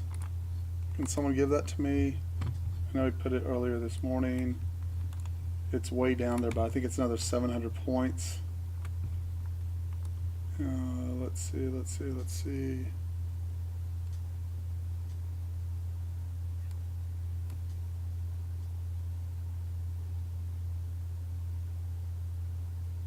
Thank you. 7%, 17,379. Okay. 17,379. I might as well go down there and mark that.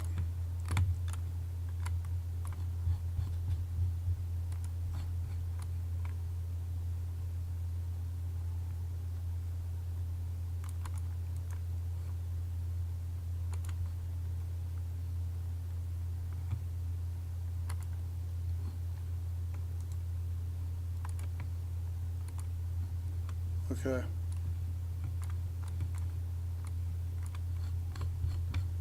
Dude, that was one of the most straightforward shorts I've ever been able to anticipate from a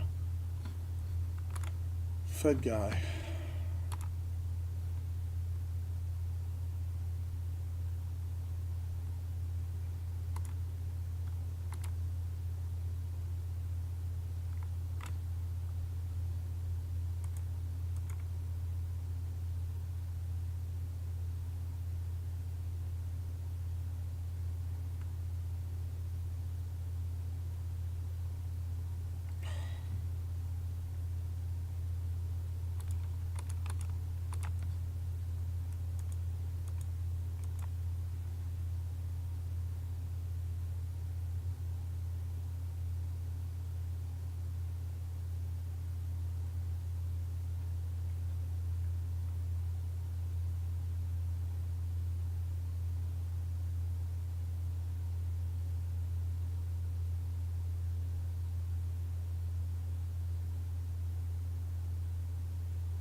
Wow.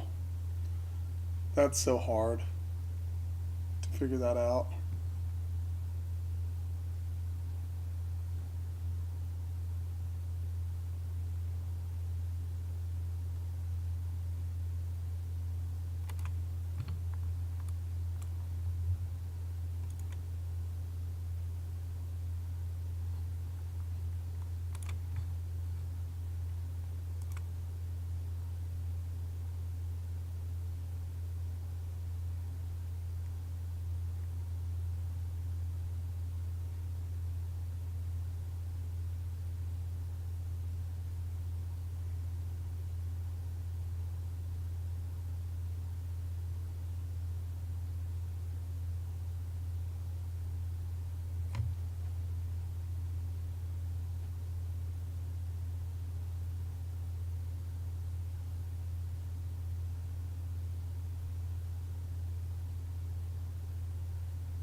Yeah, you got me.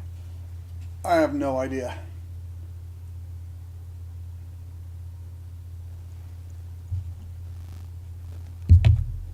That was just a 200 point, 150 point rally in seconds out of thin air.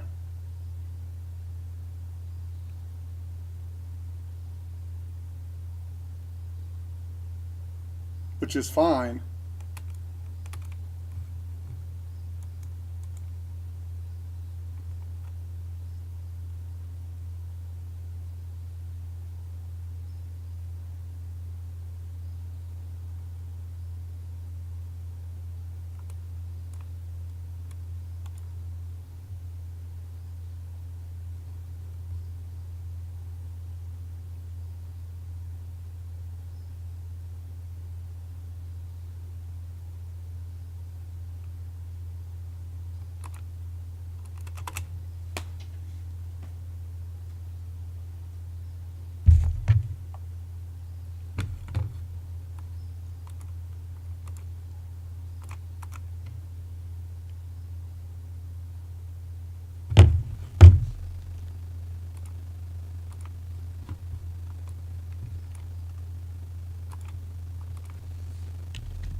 See that blue wave against the gamma and the delta, right?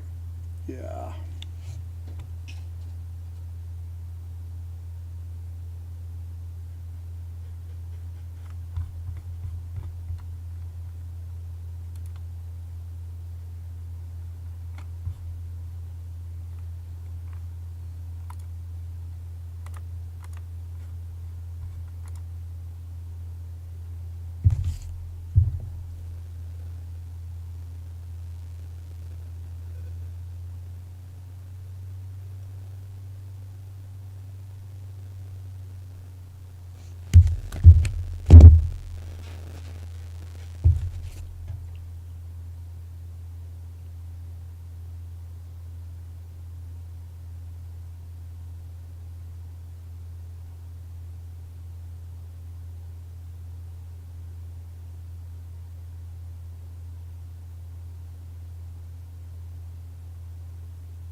You have to distinguish what we're talking about, brother. Your trading or the trading of the algo.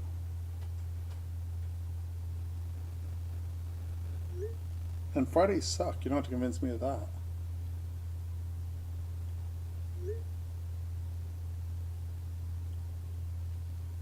It was non-farm payrolls, and Jerome Powell spoke for 40 minutes.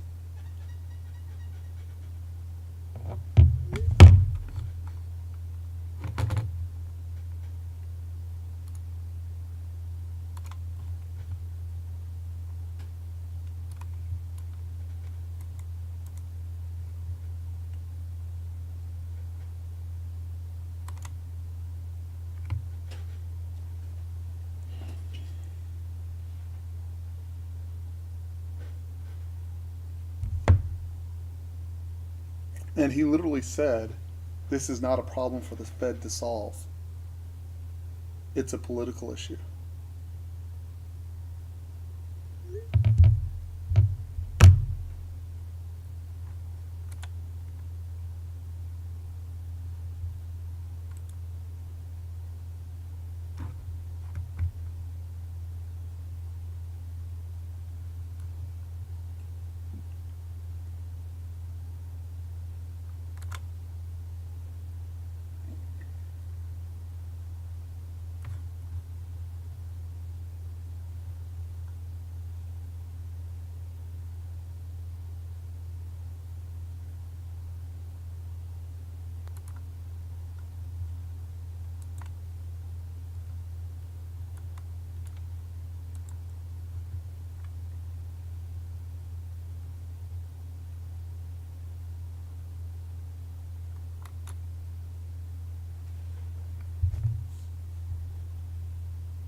Hey Siri, call Nicole.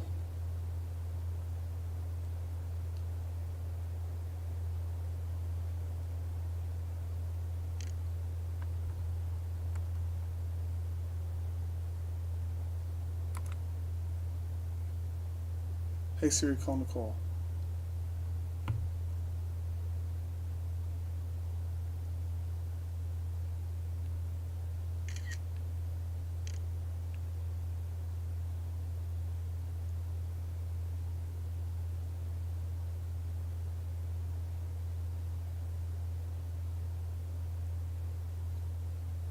Hey Siri, call Nicole.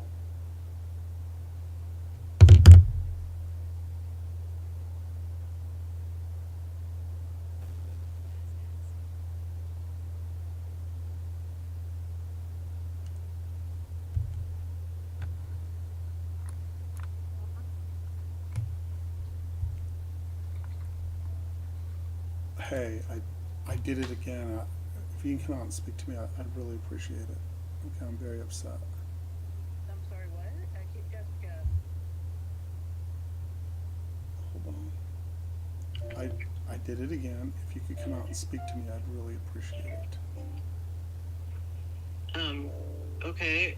Yeah, give me a few minutes because I'm working on something that I have to be here for, okay? I'll be out there as soon as I can in a few minutes, okay?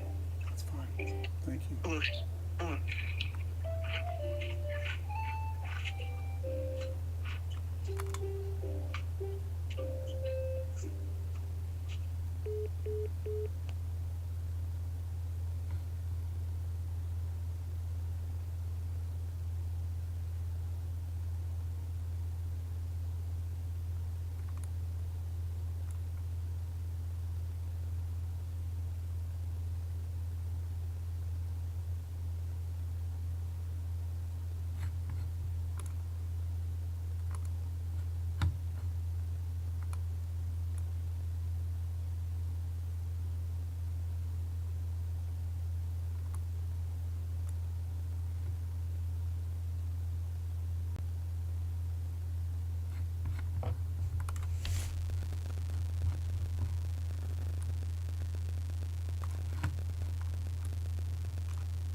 I can't talk to you like that. Look at this. I just can't.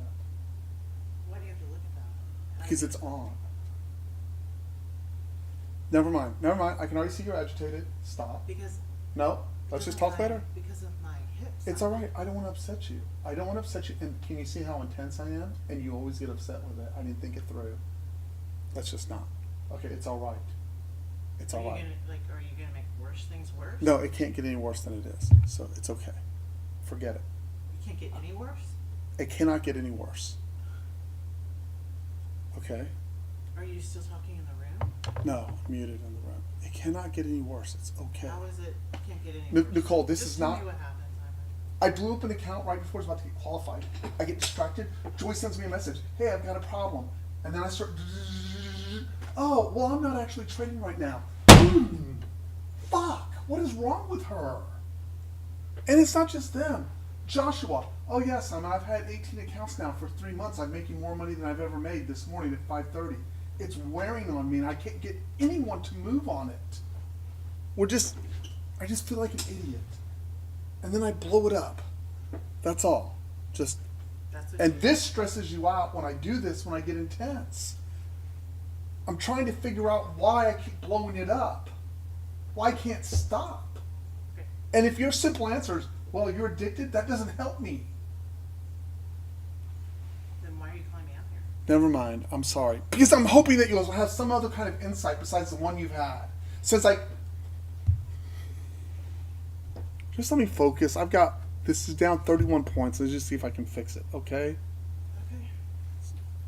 Just stay right where I'm at.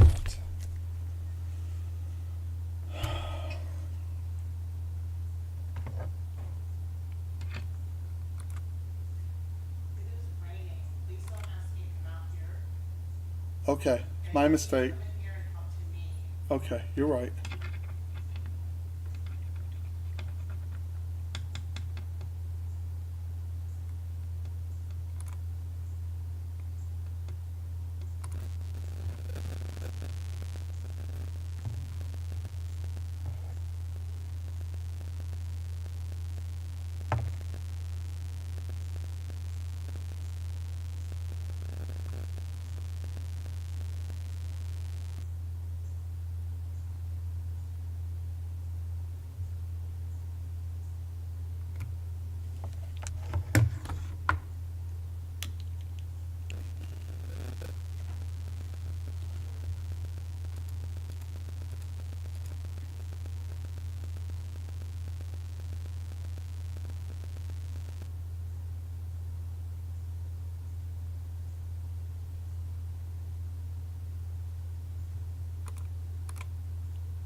Hey.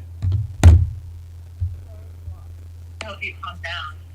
I don't handle it. I don't calm down myself out there. It's a very distressful situation out there for me. So we can talk on the phone if that would help you. I'm very upset. I can't get everyone else I can get. I can't get us. It doesn't make any sense to me. It doesn't make any sense to me how we can't do this.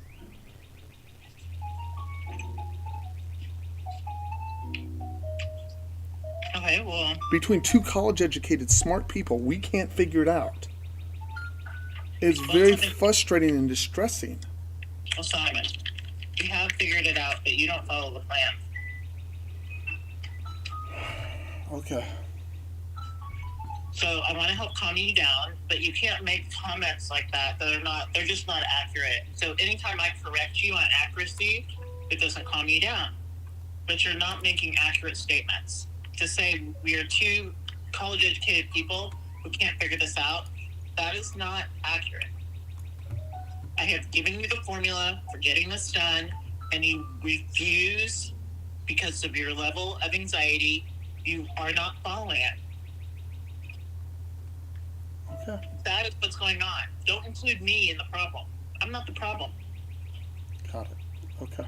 But I am happy to help calm you down, and I keep praying that someday you're going to actually follow what I've asked you to do. I can't do anything more than that. Okay. I understand. You have to start telling yourself there is a solution to this problem, and that you're the one that has to decide to follow through on it. It's not going to get done any other way, not with buying more accounts and trying harder. That's not what I've asked you to do. Okay. So see that sharp tone that you use right there? Okay. Whatever that sharp tone is, it totally triggers me. And you don't do it with other people. Now, I understand you may be tired of me, and I get that, and I respect that. Okay? But you don't do it with anyone else. And it, That's not true. I do it with the girls too. yes, I'm not your child. Okay, but Simon, when I get tired of people, just like I get tired of them, I use it. Okay, that's fine. So why don't we That's pause? That's I fine. mean, I think that's fair enough. I'm the only one that you yell at That's fair over enough. the course of the. Okay, okay. You made your, see, when I say that, I concede the point. I concede your point. Well, I didn't hear you say that. I did. I said okay. That doesn't usually mean you concede the point. It means that you're just saying okay to say okay. Okay, well, that's not what I'm doing. Okay. Well, that's helpful. Okay, let me just. That helped a little bit. Let me just stay here and work on that, okay? Okay, so besides being here to talk to you, what else do you want me to do? I don't know because I feel like I'm in such a crummy cycle. You know, it really hurts when everyone I'm teaching how to do this does well, or almost everyone, and I'm not. And I know you say there's a solution, but I'm never mind. Okay, we'll talk in a little bit. Okay, Okay, are that we gonna helps. work on the thing or not? Because I'm not. I mean, are we gonna work on the? When I get done with this, we will. And if we can't do it, then we'll just have to fill it out this weekend. I don't have another choice. Okay? We don't need to be online with this person to complete the application now. We do not. Okay. All right. Well, when you're ready, I'm here to fill it out. Okay. Talk to you in a little bit. Bye.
Hey Siri, call Chicago.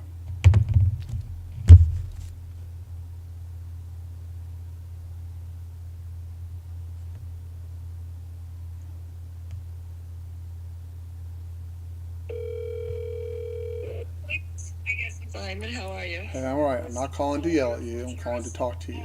Okay?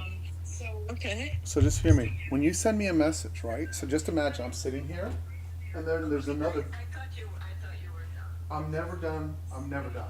Okay, don't worry, I'll never happen again. Now wait a minute. Not to ever happen. If you're in a position where your machine's on and you can't figure out what's going on, right? That's urgent. I got to get on that. Like I'm thinking, oh, Joyce is in trouble, right? That's important. Otherwise, just send it after 2 o'clock and I'll take care of it. Like I'm done it too. Okay. Call me later then. Okay, we'll take care of it. But you, I put it in Sim, didn't go on. And that, then, it's all right. It just takes. Joyce, how many weeks I say it would take you to get this? Yes, has it been a month? That's why I gave it to you for 3-4 months. It takes time. So the next thing is you did a good job. Okay, when the market ranges are crazy like this, you gotta cut size. You got to. Okay. So and down 1,400 isn't the worst day I've ever heard. It's all right. So we're gonna go practice on it again this weekend to make sure you get the sizing thing correct, and we'll go from there. Okay. but I did put it in Sim and there was like, I saw that there were like blue lines and it didn't take it off. Didn't trade You may it not in have had Sim. it. You may not have had it set it right for Sim. I'll call you this weekend and we'll go through the settings again. It's okay. Okay. Yeah, you It's didn't- okay. Listen, I don't feel good anyway. I had a COVID booster yesterday and I'm laying in bed. Bruce has to take care of me. Oh, I'm don't trade when you do I'm that. so sick. I'm laying with a heating pad. I don't know. I'm freezing. He made me tea and he's going to cook me lunch. I got a good guy. He's going to take care of me. Crazy. I You don't do have feel a good. good guy. I took that shot too fast. Yeah, just relax, Joyce. Take a deep I breath. turned it off. Yeah, don't stress. Do not stress. And we'll talk in a Listen, little bit. Simon, I'm still halfway. I'm over halfway to qualifying it. You're You know, I fine. like what you- It's just a hard day. That's all. It's just Oh, a it's freaking hard what do you day. think's going to happen to this market? We're going broke. We're going to close at the low of the day because that's what Trump wants. Why? He wants the market down. He said so. Oh God, he's killing people like me. That's my whatever. Well, he is. You're 100% right on that one. He is trying to kill people like you. Why? Because that's the thing that he thinks I the would market's think that he'd in- want it to go up to help his people that are in trouble. You know, all his big mega people that donated to him. You know, I would think he'd want it to go up. Nope. I mean, Elon Musk is losing. He already lost 40%. He probably lost more. They don't care. And it's all I right. don't So care. let me go. I just wanted to tell you I'm not mad at you, so you didn't think I was, and we'll talk in a little bit. Okay? Okay, don't get mad at me. I'm not mad at you at all. We're good. I don't want you to be mad. You did at a good me. job. I don't know what I did wrong. Nothing. Joyce, let it go. You're fine. We'll talk this weekend. Feel better. All right, bye.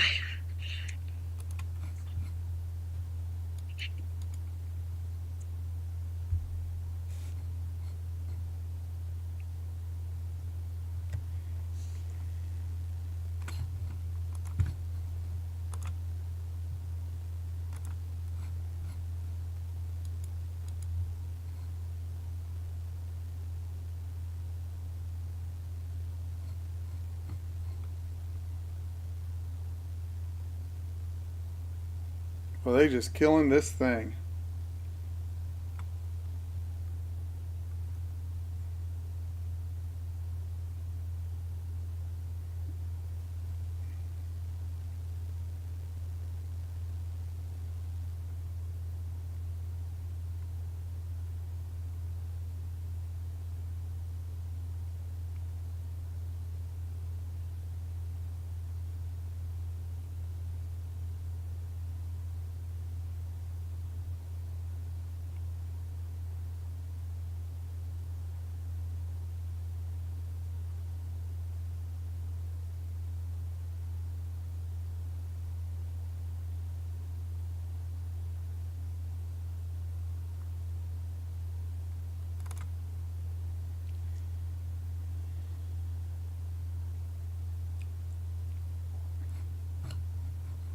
Anyone left to watch this show?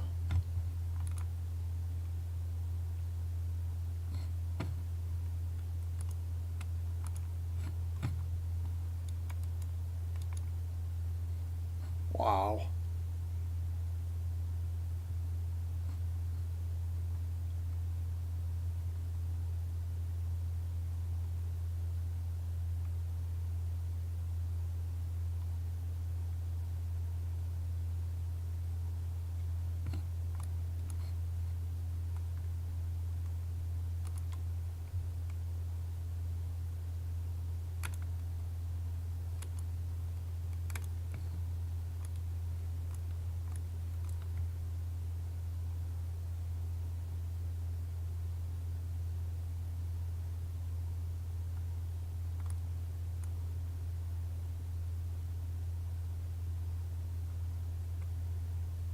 Backside testing that 56.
Wow, tell me it can't be that easy. But they're going to walk that up. They're going to walk that up.